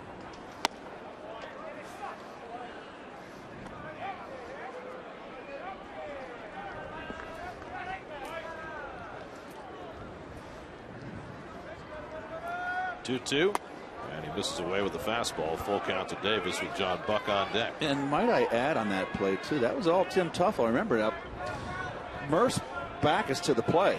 So Tuff very aggressive over there this year at third base. So not only a nice guy, but also very aggressive. Broken back grounder by Davis, and Rutledge makes the play to end the inning. But the Mets get even. Murphy with a double, Wright with his second RBI hit, and we're tied at 2 in the 6th.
Camels driving in the snow. Dromedary. Think about camel more as a warm weather beast. In the desert, Lawrence of Arabia. Exactly. Carlos Gonzalez was at the plate when Eric Young was picked off to end the 5th inning, so he gets a fresh turn. Now in a 2-2 game in the bottom of the 6th. I liked, as you look at the defense, straight up again against Gonzalez. Yep. I like Cargo's comments after the game on Tuesday night. He said in relation to the weather, he said, my brain froze at one point. I like that. And then in consideration of the great night that he had as he stopped the swing in time, he said it was the best, worst night ever. Which I think pretty much told the story. Yep. I don't think the Mets would describe it that way. They'd probably say it was the worst night ever. Well, it's capped off with a sweep. A doubleheader sweep. 2-2 to Gonzalez with Tulowitzki and Rosario to follow. The Mets 2 runs and 5 hits. The Rockies 2 runs and 6 hits. Mets trying to avoid the sweep here in Colorado, trying to get a 500 road trip before they head home to play the Nationals tomorrow night. And Nice throws outside, a full count to Gonzalez after he had him 2 strikes. Gonzalez, a former National League batting champ, and the way he's getting off to the start in 2013, he might be aiming for another one. And he lines one into left field for his second hit of the game. Valdespin over quickly, but he boots it to the warning track, and that'll get Gonzalez to second, and now he'll try for third, and he'll make it without a throw. Well, we talked about Valdespin and the fact that this is his first start in left field and that he's looked more comfortable in center, and they're trying to cut that ball off. He booted it. Well, tough chance on the run, playing out of position. And that's going to be, I think, a double and an error. Look at that swing. He is just some kind of hitter. What a beautiful stroke. Whoever taught that man how to swing the bat, sign him up. So Gonzalez now 7 for 11 in this series. Mets bring the infield in, and Tulowitzki fouls one straight back. Did we get a ruling on that yet? I did not hear whether it was a single or a double, but it's going to be one of those, and then an error tacked on. I think he had a double easy. My feeling, I would give him a double and a single and a one-base error. I think it was certainly what hurried Valdespin into booting that ball was the thought that he was going to have to really move to get that ball into second. Hit hard, and Tulowitzki's base hit gives the Rockies the lead once again, and booted again by Valdespin, but this time Tulowitzki can't take the extra base. He'll settle for an RBI single, and it's 3-2 Colorado. Well, the Mets have handled Tulowitzki this series, but he's now 5 for 12 on the year. Oops. Fortunately, that didn't hurt. Tulowitzki, a different hitter in the clutch. He is an RBI guy. Thrives in the RBI situations. So after the Mets had rallied to tie it, the Rockies go right back in front. And they did give Gonzalez a double. Good call, Keith. Thank you. So Tulowitzki at first, still nobody out. And here's Rosario, who's 0 for 2. And the curveball balloons outside for ball 1. Rosario's hit a comebacker and struck out. Todd Helton on deck. Nice's pitch count still pretty low. He's gone over 100 pitches each of his first 3 starts. He's at 81 right now.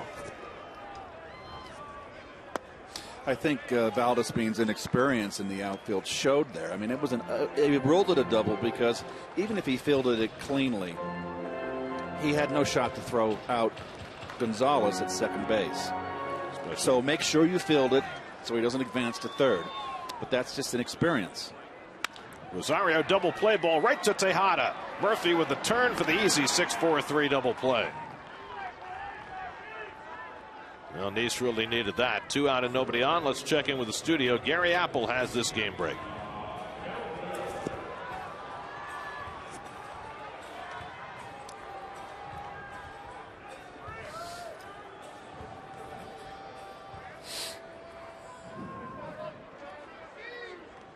Wow.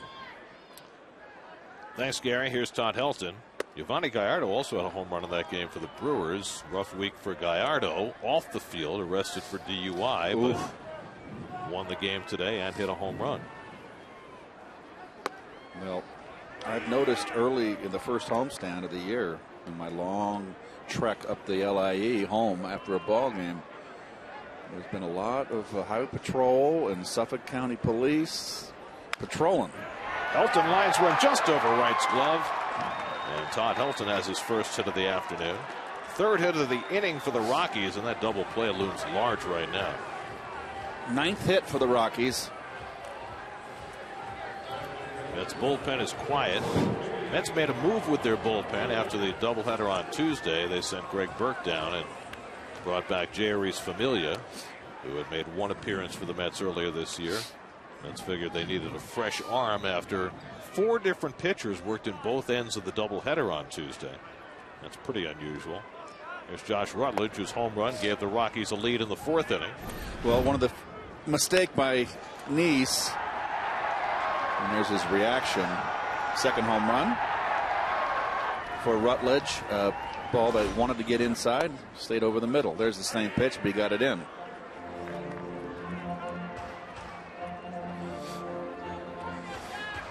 Chris Nelson, the number 8 hitter on deck. The home run was just the second Nice has given up this year in 24 innings. It's a pretty good ratio. 2-1 to Rutledge.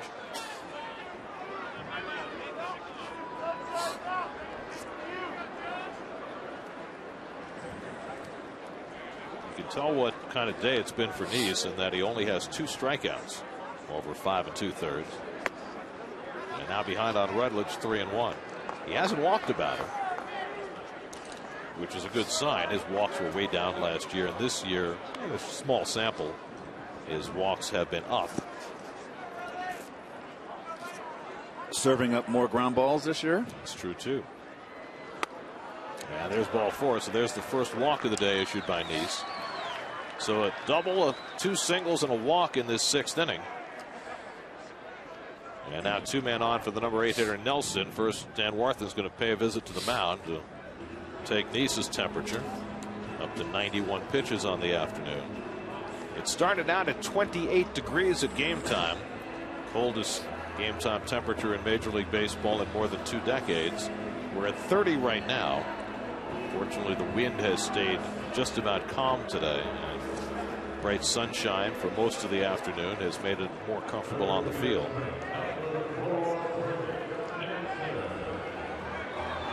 Was the one game, Gary, on getaway day up in Minneapolis, was that a snow out or was that a rain out? It was technically a winter weather out. There's Familia up in the bullpen alongside Josh Edgins.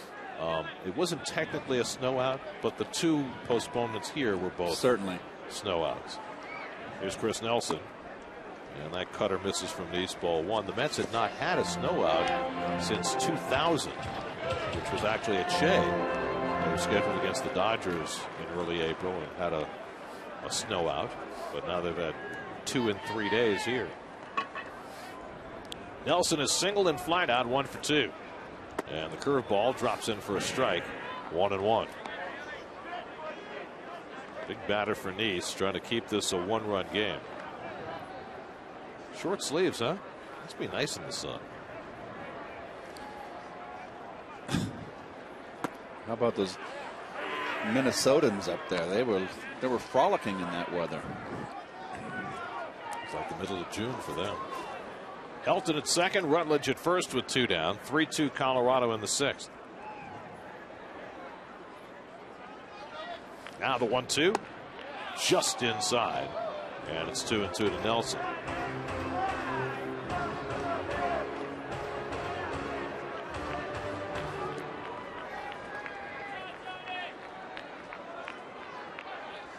Two on, 2 out, 2-2 to Nelson, and he gets him. Nice strikes out Chris Nelson, just his 3rd strikeout of the afternoon. Rockies take the lead on Tulowitzki's hit, 3-2 after 6.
Wrigley Field. The numbers match up pretty well through their first 13 career starts. Steven Strasburg and Matt Harvey. Harvey has flown home to New York to rest up ahead of the team. Mets will land at LaGuardia about midnight tonight, so Harvey getting the few extra hours of rest before his start tomorrow night. And appropriately, folks, with the big pitching duel matchup, we're going to have Mr. Darling in the booth on Friday night. We expect nothing less. You'll be there too, won't you? Oh, it'll be the three of us. Always best that way. Mo, Larry, Cheese. John Buck takes the ball high, 1-1. Buck is grounded to third and struck out 0 for 2. Marlon Byrd on deck, and then Mike Baxter in the 7th. John Garland up to 74 pitches. Very efficient so far this afternoon. That's his game. The curveball's popped up right near the mound. Garland says, "I'll take it." And really? He does. Wow. Usually they don't let the pitcher do that, but nobody else was really in the area.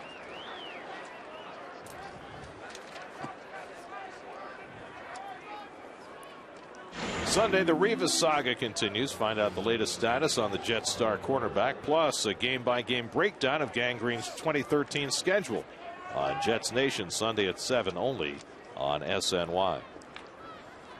That's a win. That's a loss. Here's Marlon Byrd. He struck out and grounded to short 0 for 2. And he rips one down the left field line. That's an extra base hit for Byrd. So Marlon, who has been swinging the bat very well the last few days, has himself a 1-out double, his second double of the year. Hanging breaking ball right there on a tee. He's lucky he didn't get it. He didn't lift it.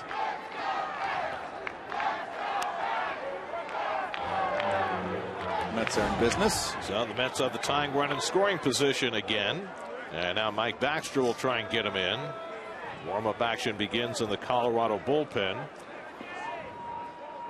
Baxter has struck out looking and flied out to left 0 for 2.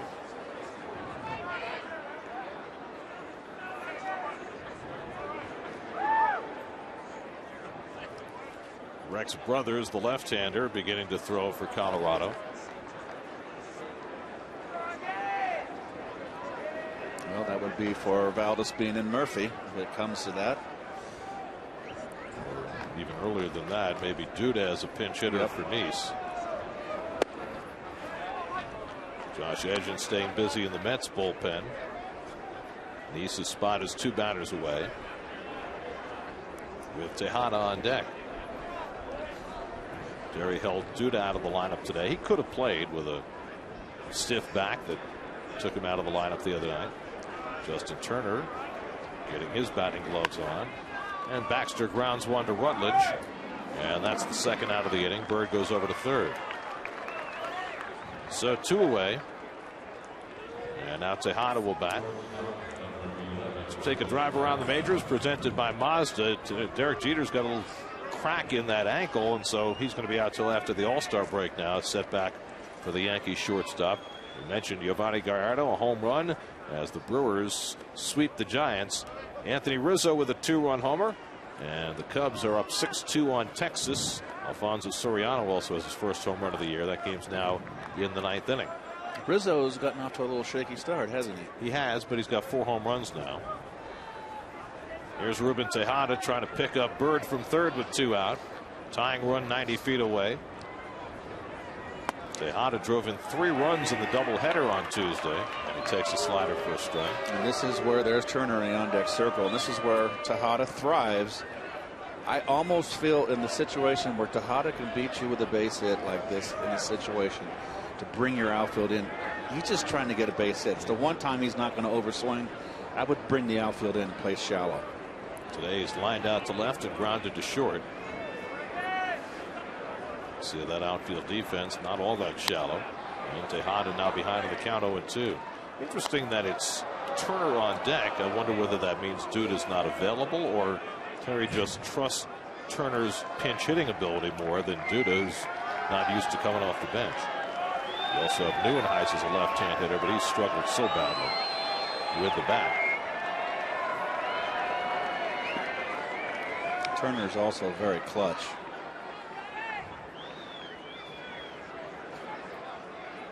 Garland up in the count 0-2 on Tejada. And Ruben won't bite on the slider, and Rosario goes down in the dirt to get it. 1-2.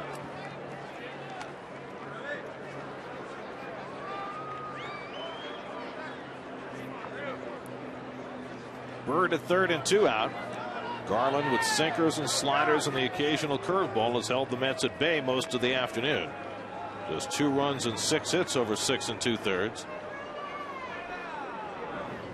Edgen stays ready. Tejada looking for the big hit. 1-2. And he wastes that one away.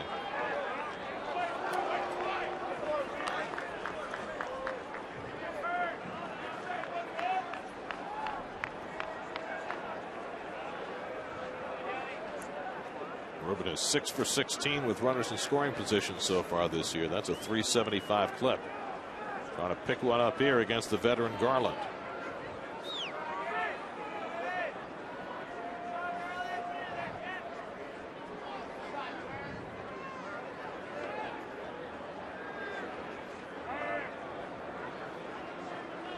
Sinker down and in.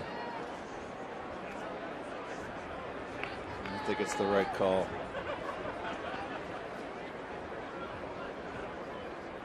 Interesting what Rosario's doing. It's a fastball away. I don't like the location. Again, the 1-2. Chopped back toward Garland. And he makes the play on Tejada to end the inning. So the Mets leave Bird at third. 7th inning stretch, still 3-2 Colorado.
Nissan today for great offers on the most innovative lineup ever. Shop at ChooseNissan.com.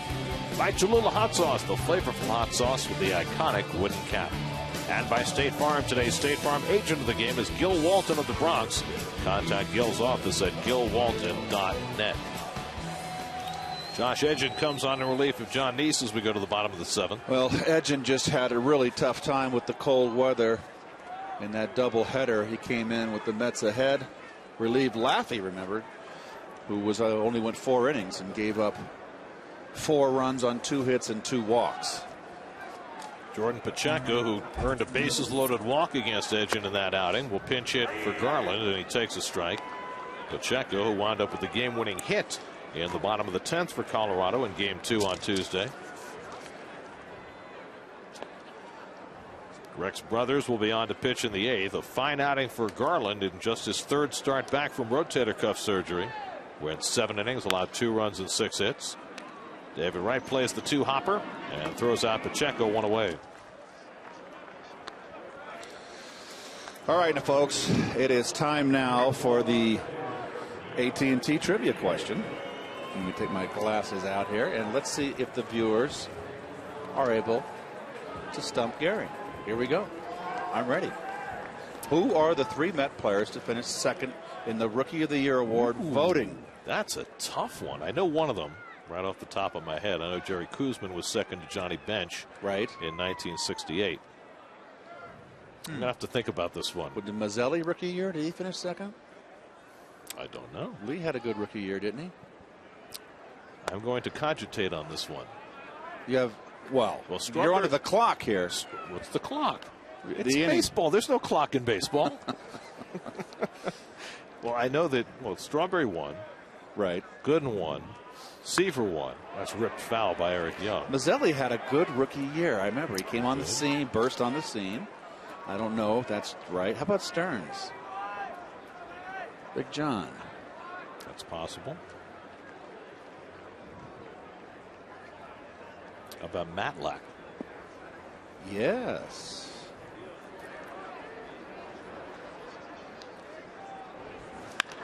Grounded toward the hole, a base hit for Eric Young. So Young has his 3rd hit of the game. And the Rockies have a 1-out base runner in the 7th. That's a hard question.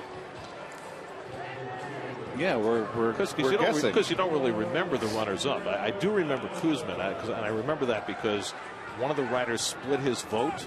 At that time, there was no 1st, 2nd, and 3rd place. He just got 1 vote. So there were 20 votes, and Bench won 10.5 to 9.5 over Koosman.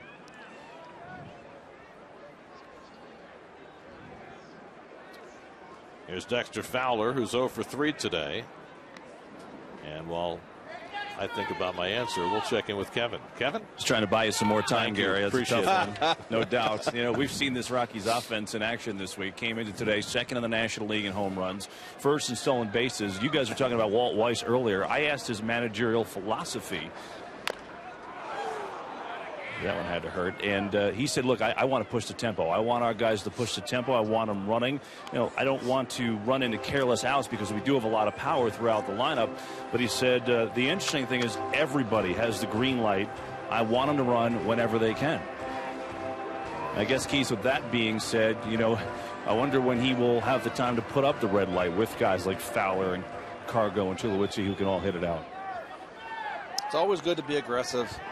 Even if you got a ton of power hitters, always take the extra base. There goes the runner, and Fowler fouls it off. Well, it's always been the theory in this ballpark, though, because of the way the ball carries, even with the humidor, that you don't want to run into outs, and you certainly don't want to take the bat out of your power hitter's hands. Right. It's like the old-fashioned American League back in the 60s where they'd play a base at a time, wait for the 3-run homer.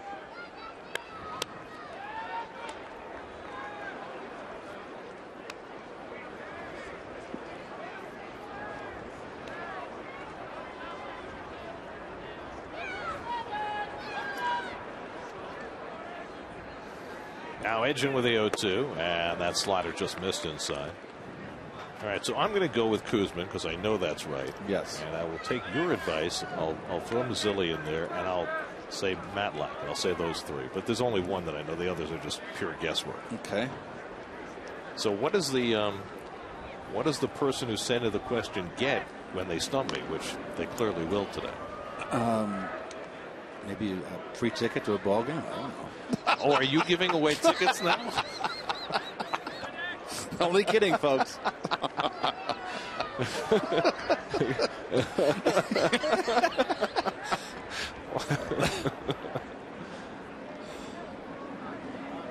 Edgin's 1-2, and Fowler just got a piece.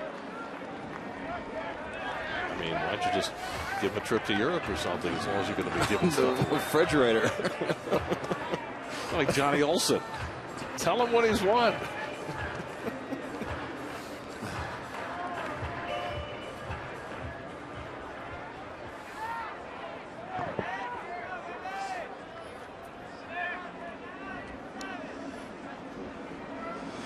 Here's the 1-2. And the tapper to short.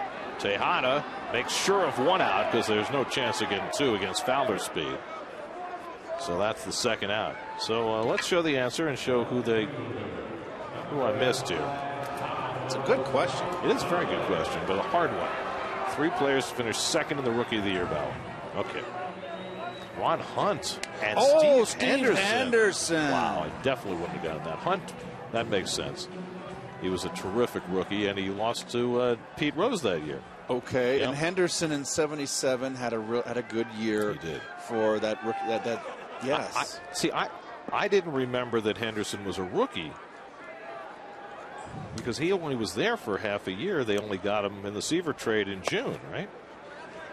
There's a strike to Carlos Gonzalez, so it wasn't quite a full season for Steve. I wish I had my computer up. I'd like to see who the '77 Rookie of the Year was. Probably a Dodger, because they won it every year in those days. Oh, we just got word. What's that? Andre Dawson. Andre Dawson, right. Lined into right field, another hit for Carlos Gonzalez, and Mets just can't get him out. Fowler going first to third as Baxter's throw comes through. Well, Gonzalez 3 for 4 in this game, and now has 8 hits and 12 at-bats in this series. Does that put him? He came into the game hitting .380. He's got to be over .400 now, easily. He gets some kind of sweet stroke. Let me tell you.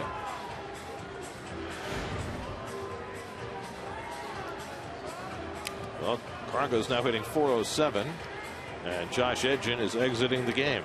Mets make a pitching change in the 7th, down 3-2. Pitching change brought to you by Verizon Fios. We'll be right back.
Colin Cowgill comes in to play center field. He'll bat 9th. Marlon Byrd moves from center field to right field, and the new pitcher Scott Atchison will bat 7th in the order. He comes in to face Troy Tulowitzki with 2 out and 2 on. Atchison has been terrific. 2 scoreless innings in the second game on Tuesday night, and he misses outside to Tulowitzki, ball 1. Tulowitzki gave the Rockies the lead with an RBI single in the bottom of the 6th. And now looking to expand their lead.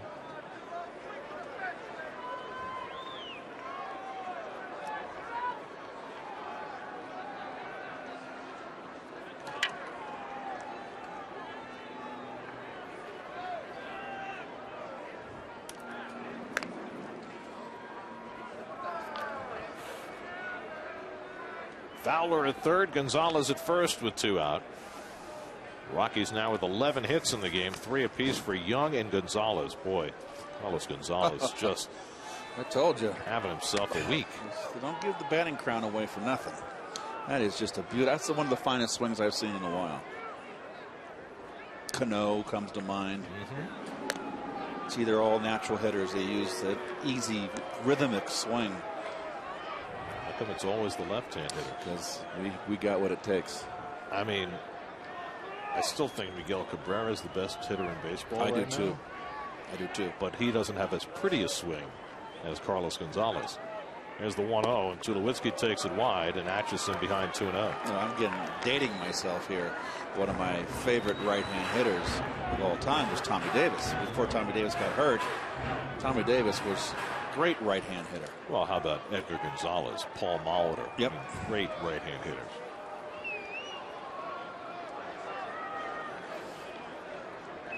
Fowler at third, Gonzalez at first.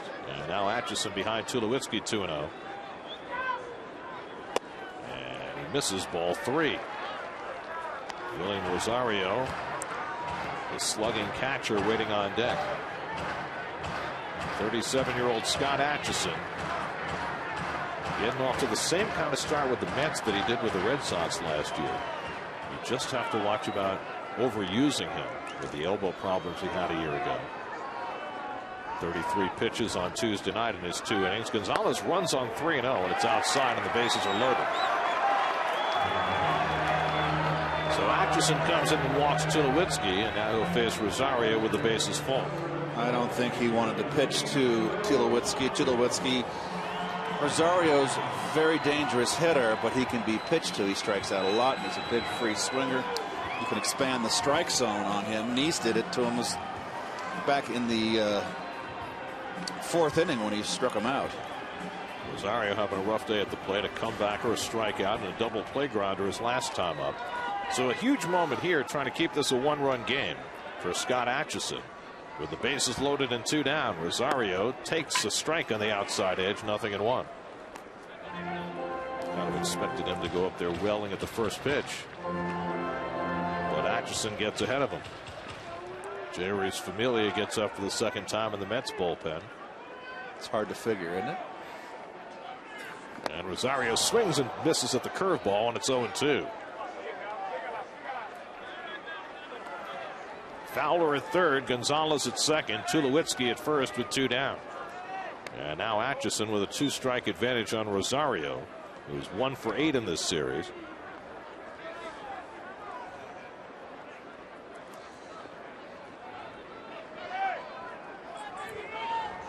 Now the 0-2. You couldn't get him to chase that one upstairs. 1-2. Todd Helton would be next.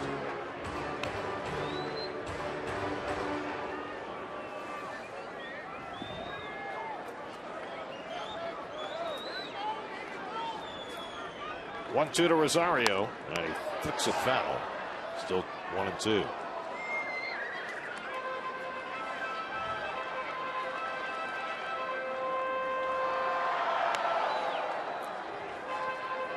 Terry Collins watched John Neese go 6 innings today. A little better than in his last start, but still not quite on top of his game. He allowed 3 runs and 9 hits, a walk, and 3 strikeouts.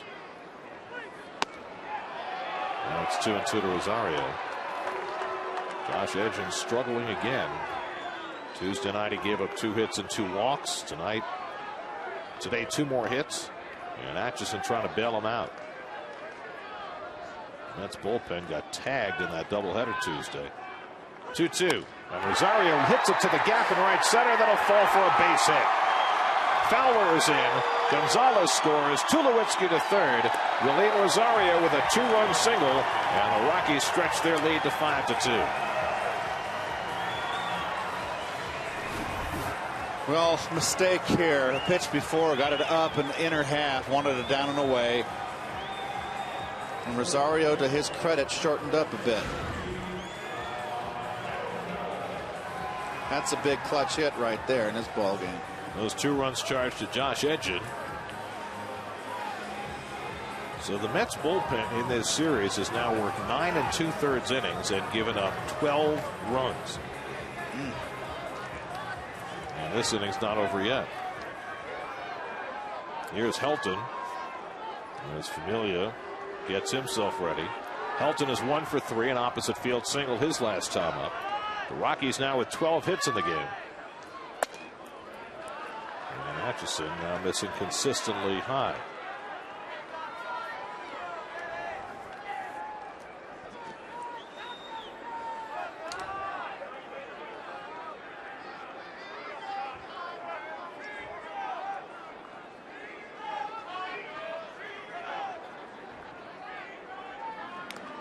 Rockies had 2 outs and a runner at first in this inning, but the heart of their batting order coming through. Gonzalez with the base hit against Edgin.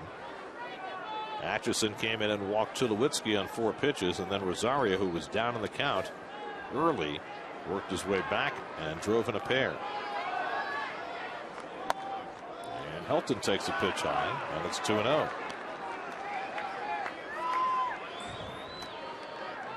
The first time we've really seen Scott Atchison struggle like this. Well, I don't think he wanted anything to do with Tulowitzki, and he wanted to attack Rosario, and he made a mistake. Now behind 2-0 on Helton, who swings and fouls back the fastball. 2-1.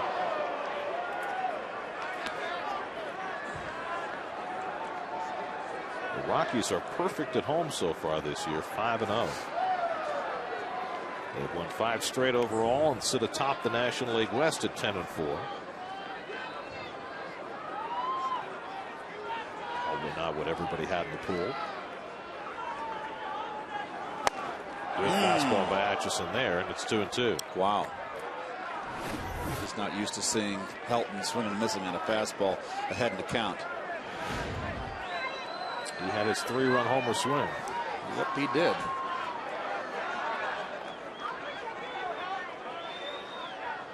Helton has hit 355 home runs in his career.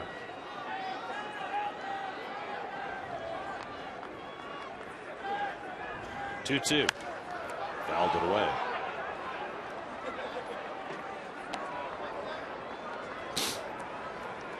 Tulowitzki at third, Rosario at first with 2 down. 2 runs home for the Rockies as they've stretched their lead here in the 7th.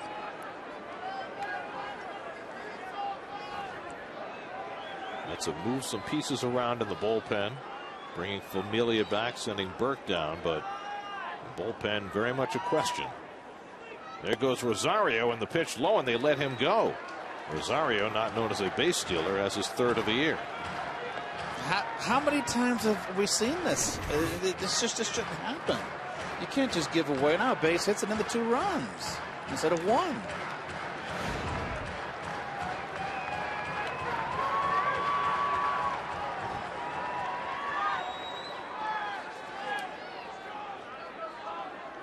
Jeremy Hefner, who's going to start on Saturday, is up alongside Familia in the bullpen.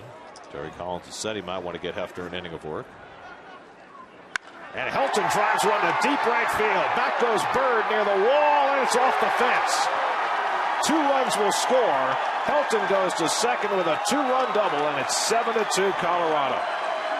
He barely missed a 3-run homer. Around 5 more feet to the left, and that's gone. This was a rocket here. And you can see it's going to hit right on that K-wall paint sign, or whatever it's called. 573rd career double for Todd Helton. He's in the top 20 all time. So the Mets bullpen melting down here in the 7th. 4 runs are home for Colorado. 7-2 Rockies as the Mets go to the bullpen again and bring in Familia. We'll be right back.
In this season, he faces 3 batters and retires none of them. Jerry's Familia, just back from Las Vegas, will make his second appearance of the year for New York. Well, second game, excuse me, those are his Vegas numbers, and the walks are what's most important.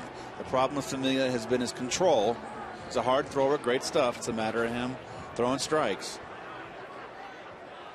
Josh Rutledge, the 8th man up in the inning. The Rockies have scored 4 times to take a 7-2 lead. Rutledge hit a home run back in the 4th inning that at the time gave the Rockies a 2-1 edge.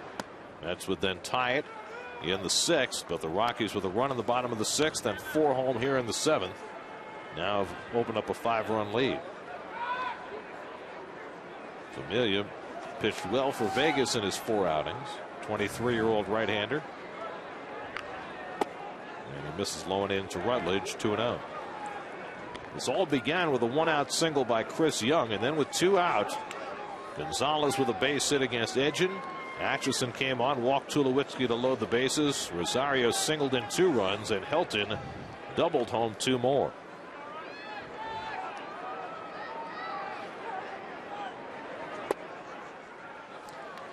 The game started at 28 degrees. It has risen to 32, but somehow for the Mets, it's feeling a lot colder. 13 Rocky hits, 7 runs.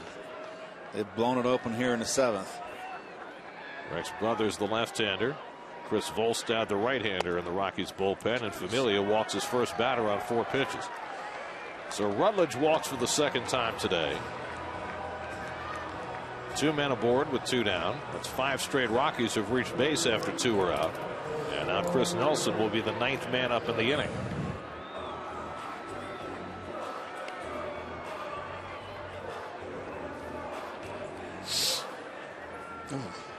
Nelson is 1 for 3 today, singled back in the 2nd.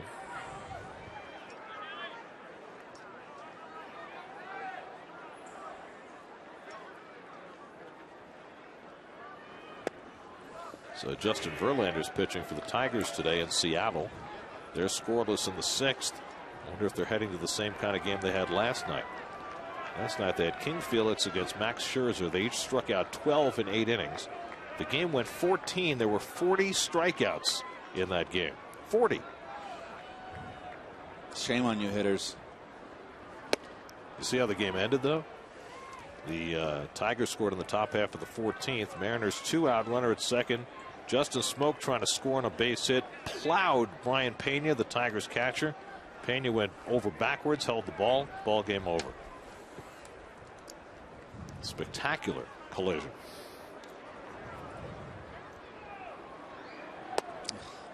1-2 to Nelson. Pena said, I got a little dizzy, but I knew I had to hold the ball and show it to the umpire. And he did exactly that. The catchers are trained to do. Periodically these days you get talk about outlawing home plate collisions. I think most catchers wouldn't vote for that. Line to left, that'll fall in front of Valdespin for a hit. Helton trying to score. The throw from Valdespin arrives too late. And the Rockies tack on another run. It's 8-2.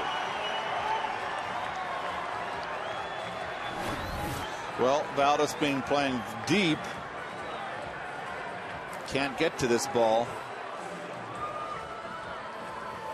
It's just all falling apart here.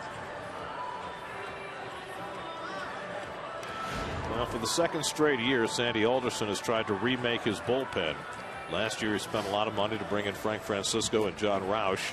Francisco's trying to battle his way back right now after offseason elbow surgery. He pitched his first game on rehab last night, but he's still a little ways away.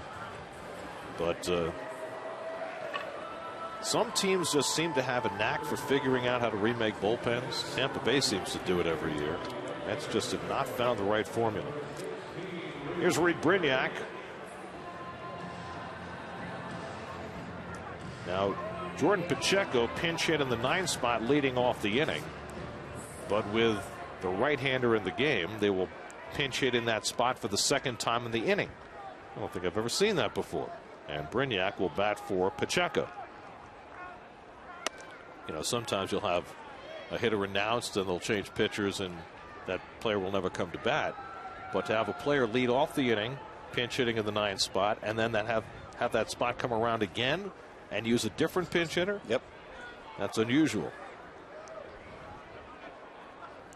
Brignac played shortstop in the nightcap on Tuesday and had a rough go of it in the field and at the plate. Went 0 for 2.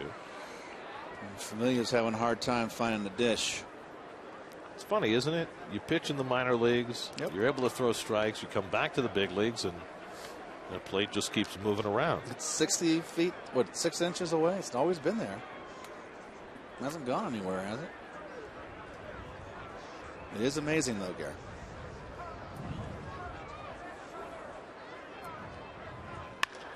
Ground ball toward the hole, and Brignac has a base hit.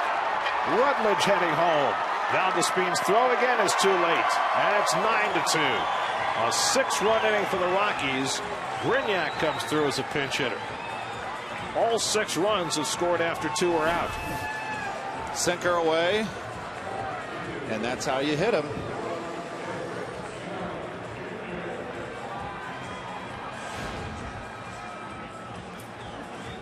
The 11th batter.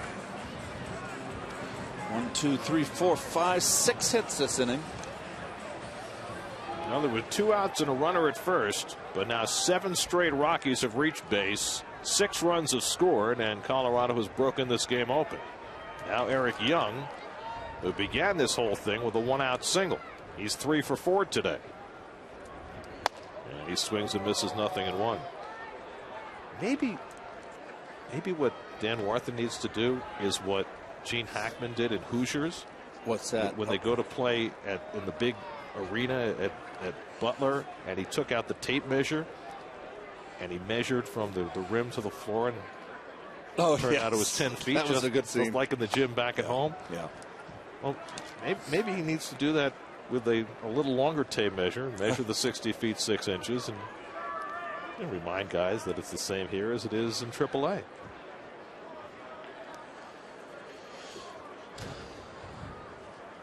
"15 hits now for the Rockies this afternoon. And Young watches it wide. First left-handed to bat for Young today, who's supposedly a better left-hand hitter than right, but got 3 hits batting right-handed this afternoon against Nice and Edgin. 3 Met relievers have combined to give up 6 runs here in the 7th after Nice left after giving up 3 runs in 6 innings. Foul tip. 2-2. 95 from Familia. He can bring it.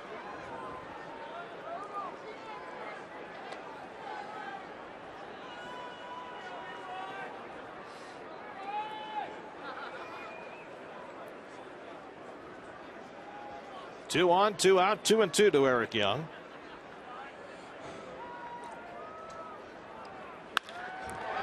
Ground ball for Murphy. And he makes connection with Davis to finally put an end to the inning. 11 men came to bat for the Rockies, and they score 6 2-out runs against the Mets bullpen to break it open 9-2.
The 7-run lead will go to the former Marlins and Cubs right-hander Chris Volstad to pitch the 8th inning. Well, Volstad came up with lots of raves and fanfare.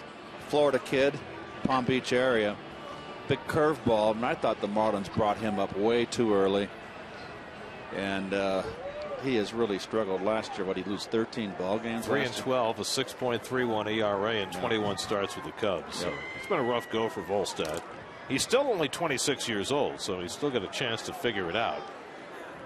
6'8" right-hander will face Colin Cowgill to lead off in the 8th inning. Cowgill came in a double switch last inning when the Mets made one of their 3 pitching changes in that fateful bottom of the 7th.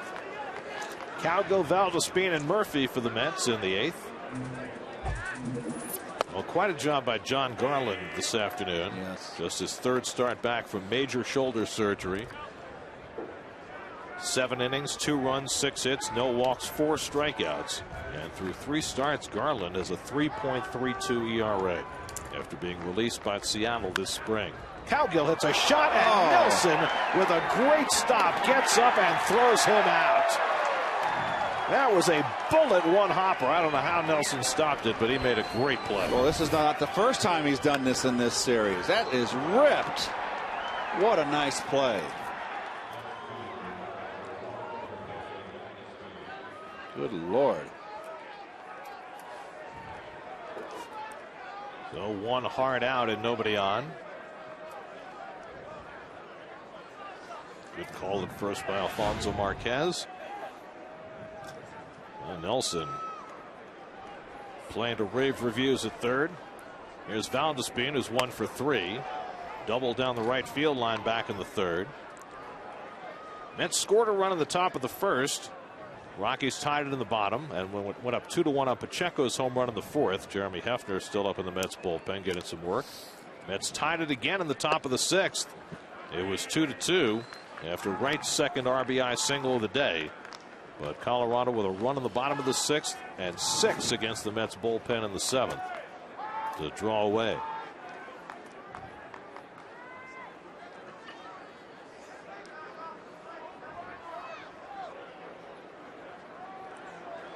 Valdespin pulls one foul. 1-2. Well, I tell you what, if they played a doubleheader today, the second game would be brutal. It's starting to get chilly again, isn't it? Well, I'm just looking at the thermometer. It's 4 degrees warmer than it was when the game started. It just feels, it's just icebergs. It's not warm, let's put it that way.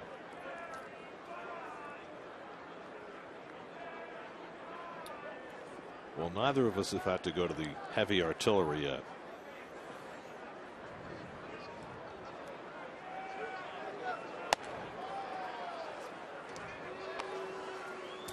Two and two to Valdespin. I almost made a very, very bad error in judgment. I've been forgetting things.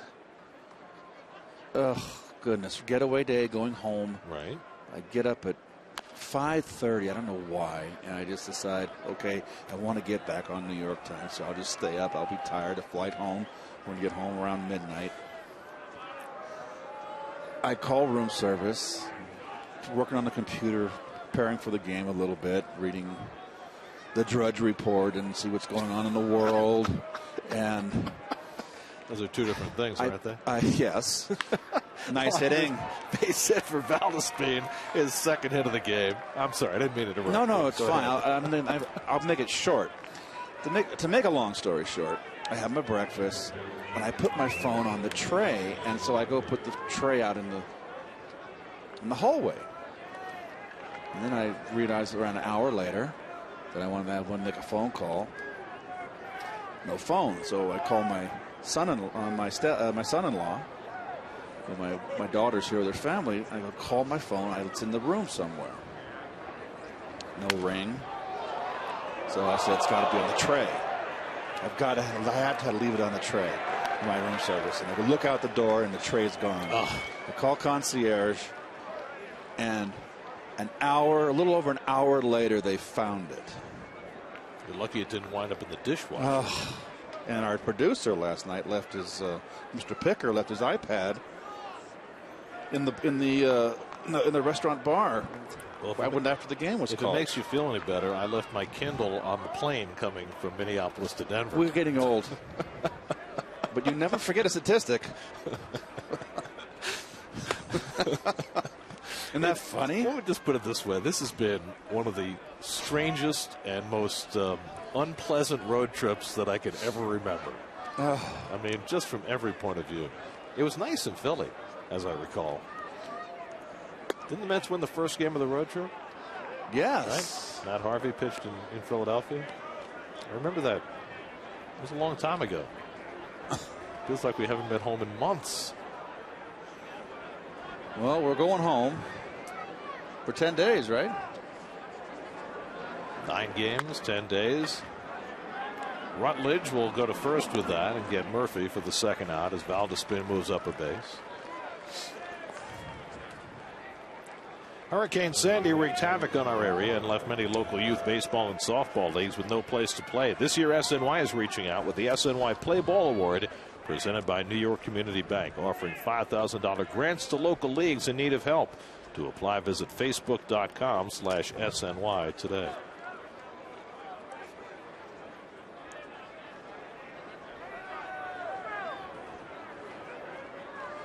So now David Wright, who's driven in both Met runs today with a pair of RBI singles. 2 for 3 on the afternoon, 5 for 11 in the series. A typical Coors Field series for David. He fouls one off his leg, 0-1. As your Audi Mets box score, 2 hits apiece for Valdespin, Murphy, and Wright, but not nearly enough to overcome the dalliances of the Mets bullpen. And they can't overcome 15 hits and 9 runs.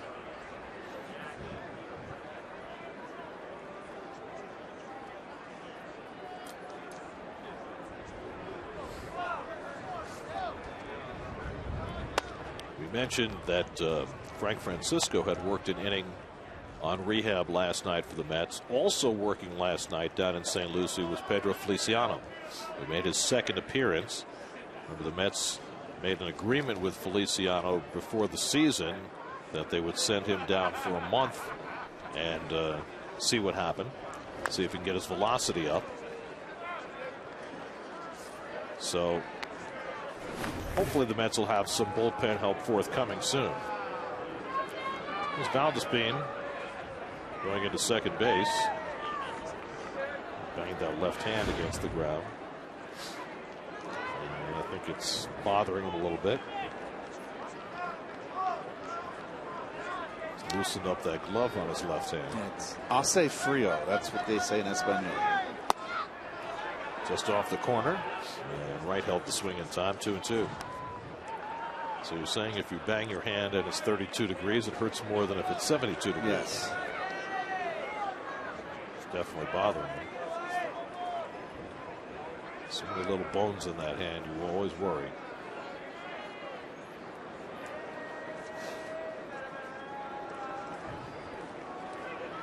Two and two to David. And the breaking ball pulled foul. That saw a lot of Volstad when he was pitching for the Marlins.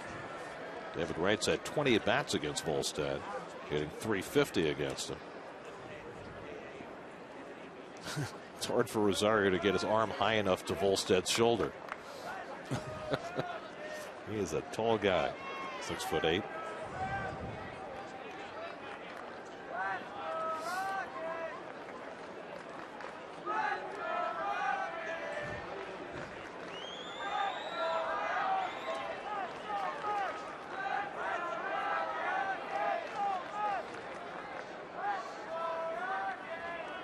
Now the 2-2, and David jumps back a full count. Mike Davis would be next. The Mets in danger of losing to the Rockies for the 7th straight time. This is a Colorado team that had a dreadful year last year, but they are off to a terrific start. And if they can keep pitching as well as they're pitching, they're going to be formidable. 3-2. Breaking ball misses, and David Wright's on base. So Volstad with a 7-run lead. Not one to challenge David. You gotta be kidding me. Come on, it's 9-2, 3-2 Huck. Jeez.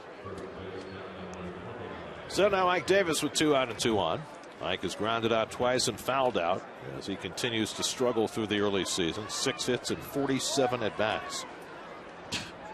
And if he does not drive in a run here, it would be his 11th straight game without an RBI, and that would be a career long. Sinker from Volstad for ball 1. 3-2 curveball with a 7-run lead in the 8th inning. That is a fine.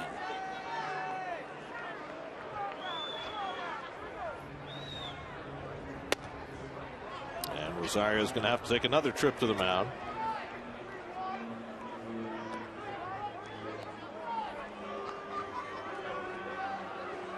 Well, when the game was close, Walt Weiss had Rex Brothers up in the bullpen. Volstad was the only pitcher he didn't use out of his bullpen in either game of the doubleheader Tuesday night. So I'm sure that he looked at this big lead as an opportunity to get him in the game. Yeah, absolutely. But he can't be liking what he's watching right now. But tomorrow night, the Mets and Nats open their series at Citi Field with Matt Harvey and Steven Strasburg squaring off. Our coverage begins with Cadillac first pitch tomorrow night at 6 o'clock right here on SNY. And Davis tries to hold, and it's a strike, 2-2. You see he's jumping again. When you commit early, you start swinging at bad pitches. Watch him jump. He's also elevating his body when he jumps. It's way too quick. So 2 on, 2 out, 2-2 to Davis. And Ike swings and fouls back the fastball.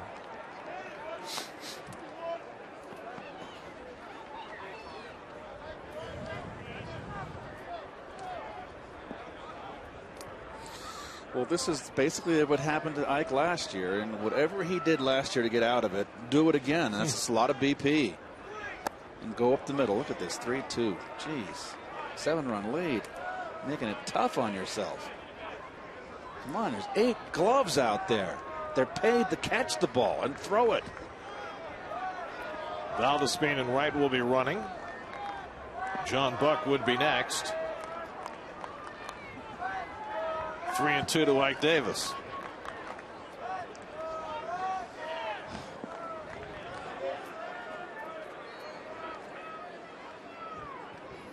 Volstad ready to throw the 3-2. And Davis bloops into center field for a base hit. Valdespin will score. Wright stops at second. Ike Davis snaps his RBI drought. And the Mets cut the lead to 9-3. Just the 3rd RBI of the season for Ike Davis. Still off the end of the bat. It's a soft liner. Watch contact. End of the bat. See, he cannot. They just let him go with one hand to reach that outside corner. And there's the contact there. Well, he'll take the hit. Oh, of course he will. But that outside corner pitch, he's just not getting the fat of the bat on it. Mm-hmm. So a run is in. Pitching coach Jim Wright visiting the mound to see if he can be of any assistance to Volstad, who's given up 2 hits and a walk to produce a run. And now John Buck, who's 0 for 3 today. He's cooled off a bit after his very hot start, just 2 for his last 15. And he fouls off the fastball, 0-1. Buck caught Volstad 2 years ago in Florida, so he's well acquainted with this right-hander. That's when they were Florida, before they were Miami. Well, he's also well acquainted with Sean Markham, isn't he not? Sure, they caught him in Toronto. Markham, by the way, threw 4 hitless innings in extended spring training today. That's a good sign. Gary, you just followed my lead. I love it. Oh, you gave me the little softball toss. I get the assist on that one. Mets get a run back, but they're down by 6 as we go to the bottom of the 8th.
that we talked about. The Giants, 2 world championships in the last 3 years. The Dodgers have spent a lot of money, wondering if that translates into wins. The Diamondbacks hoping for better things after clearing some of their talent out. The Padres waiting for Chase Headley, who just made his season debut last night. And we said of the Rockies, can Tulo and Cargo stay healthy? They have. And the Rockies are off to a good start. Dexter Fowler greets Jeremy Hefner with a foul ball. Hefner, who hasn't pitched in 8 days, getting a tune-up inning here before he makes a start on Saturday against the Nationals. Well, his last outing was not a good one. In Philadelphia, he got rocked up. Right, that back-to-back starts. G got rocked, and then Hefner had a tough time out of Philly. Hefner was originally supposed to start yesterday, but when that game got snowed out, he got pushed back. Fowler lines one foul. Terry Collins has had to make a lot of maneuvers with his starting rotation because of 3 postponements in a 4-day span, and then a doubleheader on Tuesday night. And his main goal was to keep Neese and Harvey, who have been the only 2 effective starters for the Mets, on their day. So Neese stayed in today's game and Harvey tomorrow. Long fly ball by Fowler. Cal go back, and it's out of here. Wow. Dexter Fowler with his 7th home run of the year. And the Rockies just keep on pounding. 10-3 Colorado.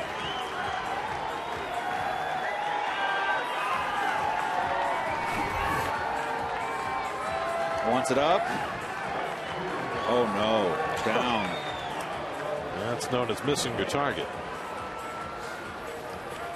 So Fowler, who had a career high 13 home runs last year, has 7 already this year in the Rockies' 15th game. 10-3, and now here's Gonzalez, and he takes inside for ball 1. That leaves Fowler just 1 home run behind Justin Upton for the National League lead. He's been tied with John Buck for 2nd. Here's a call strike to Gonzalez, who's 3 for 4 today and 8 for 12 in this series.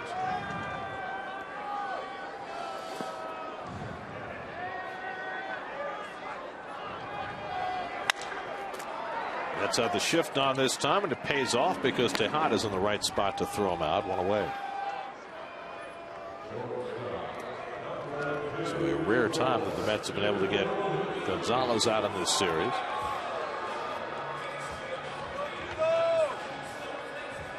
Now here's Tulowitzki, whose base hit in the bottom of the 6th inning, plated Gonzalez with the go-ahead run after what had been a 2-2 game.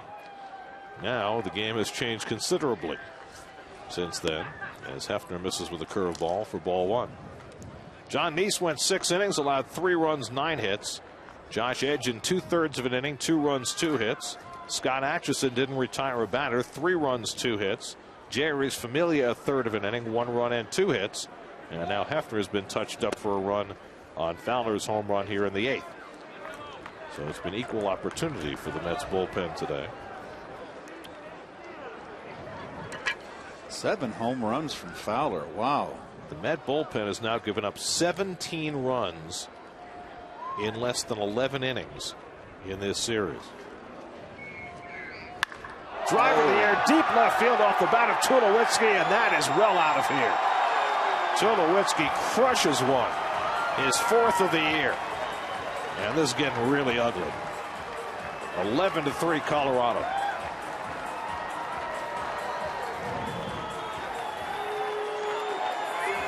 Talk about feeling comfortable in the batter's box. Well, no one gets flipped anymore.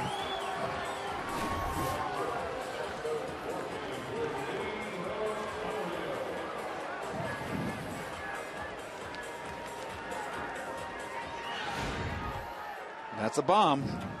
That almost brought more snow. Here's Rosario, and he fouls the first pitch back. They're just up there wailing. Willian Rosario has the biggest hit in this game. It was 3-2 Colorado in the 7th when Rosario faced Scott Atchison, who got ahead of him 0-2. Rosario got it back to 2-2, and then he singled to right center to drive in 2 runs, make it a 5-2 game, and the Rockies were off and running. And Hefner gets a curveball over, and it's 0-2.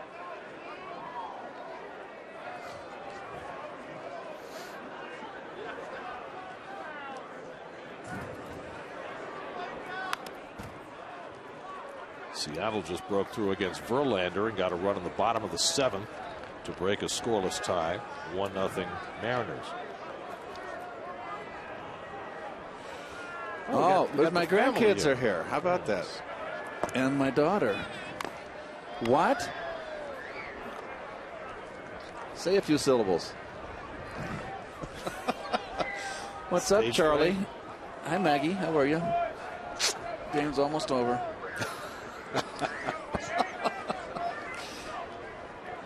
Maybe a bit of wishful thinking on your part. Hefner gets it over. Strike 3 called. Rosario's out for the second out. Is it cold enough for you down there? I bet. Now, are you Grandpa Keith? Am I Grandpa Keith? Charlie? Mags? Don't eat your jacket.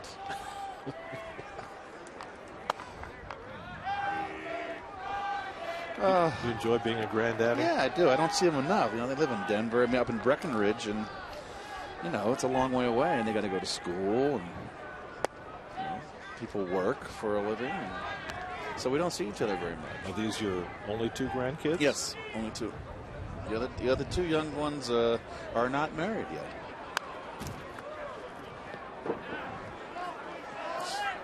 You're almost getting to a grandfatherly age now. I'm going to be 60 in October. How about that? Good Lord. That's sobering. I feel good, though. You look good. Here's the 1-2 to Helton. It's taken low, 2 balls, 2 strikes. Come on in, Andrew. Get in the picture. Oh, okay. It's warmer back there. Okay, you're smart. Camera shot. Andrew's a chief, right? You're a chief now up there? Helton drives one to center, and Cowgill's there. And that'll do it for this inning. So the family reunion continues up in the booth as the Rockies hit a couple of long balls, and they're now up 11-3 as the Mets come up in the 9th.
Denver Zoo. That's my favorite animal in the entire zoo. Is Really? The giraffe. You like the giraffe? Love the giraffes. In fact, when we were in Philadelphia at the beginning of this road trip, my wife and I went to the Philadelphia Zoo, and they had 3 giraffes there, a mother, a father, and a baby.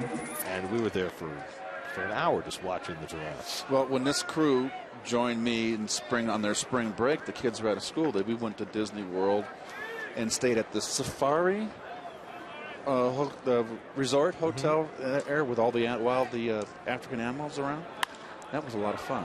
Marlon Byrd hits one out to right field to start the 9th inning. Young's got it for the first out. Let's check in with the studio. WB Mason post-game live. See what's coming up with Chris Carlin and Bobby Ojeda.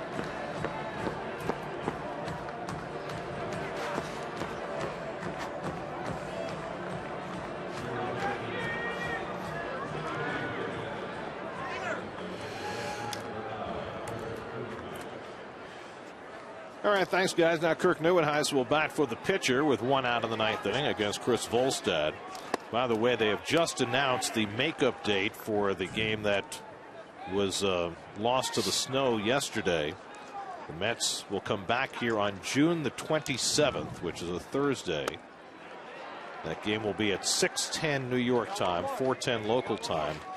June 27th, that's the Mets will be coming home from Chicago on what was going to be an off day. And that would be the White Sox, right? Not the Cubs. That's going to be a long road trip, too. That's Marlins, Atlanta, or was it Atlanta, Philly, Chicago, and now 1 game here before they go home.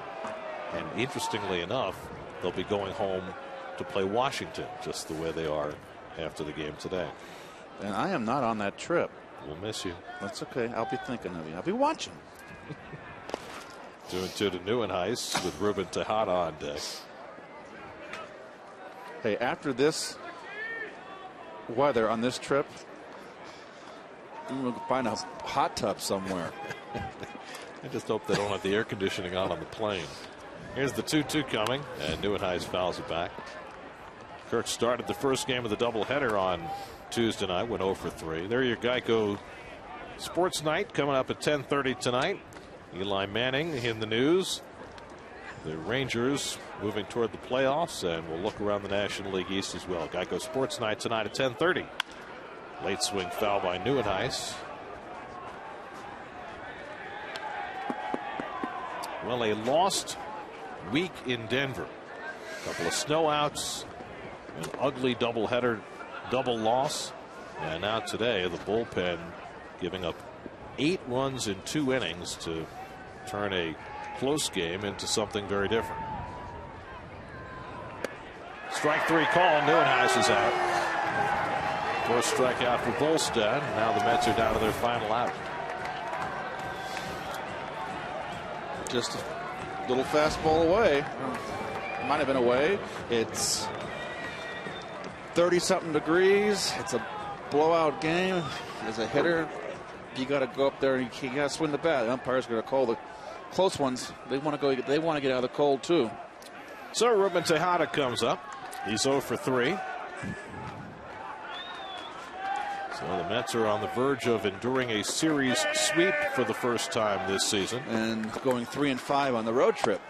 They lost 2 of 3 in Philly, but then they won both games in that weather-shortened series in Minnesota. And now in this weather-shortened series in Colorado, they're about to go 0-3. So it was a 10-game road trip turned into an 8-game road trip, with 2 return trips now scheduled to be coming back to Minnesota and coming back here as well. They come back and play that Minnesota game on that Arizona, LA, San Diego trip, correct? That's in ground ball hit to short to Tulowitzki, and that'll do it. 1-2-3 inning for Volstad seals the deal as the Rockies sweep 3 from the Mets, drawing away today to win 11-3. Well, a very close game, 3-2 ball game, a seesaw game. Neese left the ball game. Edgin came in, got touched up for 2. Atchison came in, who's been so good, and got touched up for 2. It didn't get anybody out. He gave up 3 runs. Familia came in, gave up a run. Hefner gave up 2 home runs. So that man right there, Cargo, had a terrific series, and they banged out 3 home runs, the Rockies. 18 runs allowed by the Mets bullpen in 11 innings in this series as you look at the game summary. And the Rockies win this one easily, 11-3, handing Neese his first loss of the season. He's the losing pitcher, not the winner. We'll come back with more from Denver in a moment.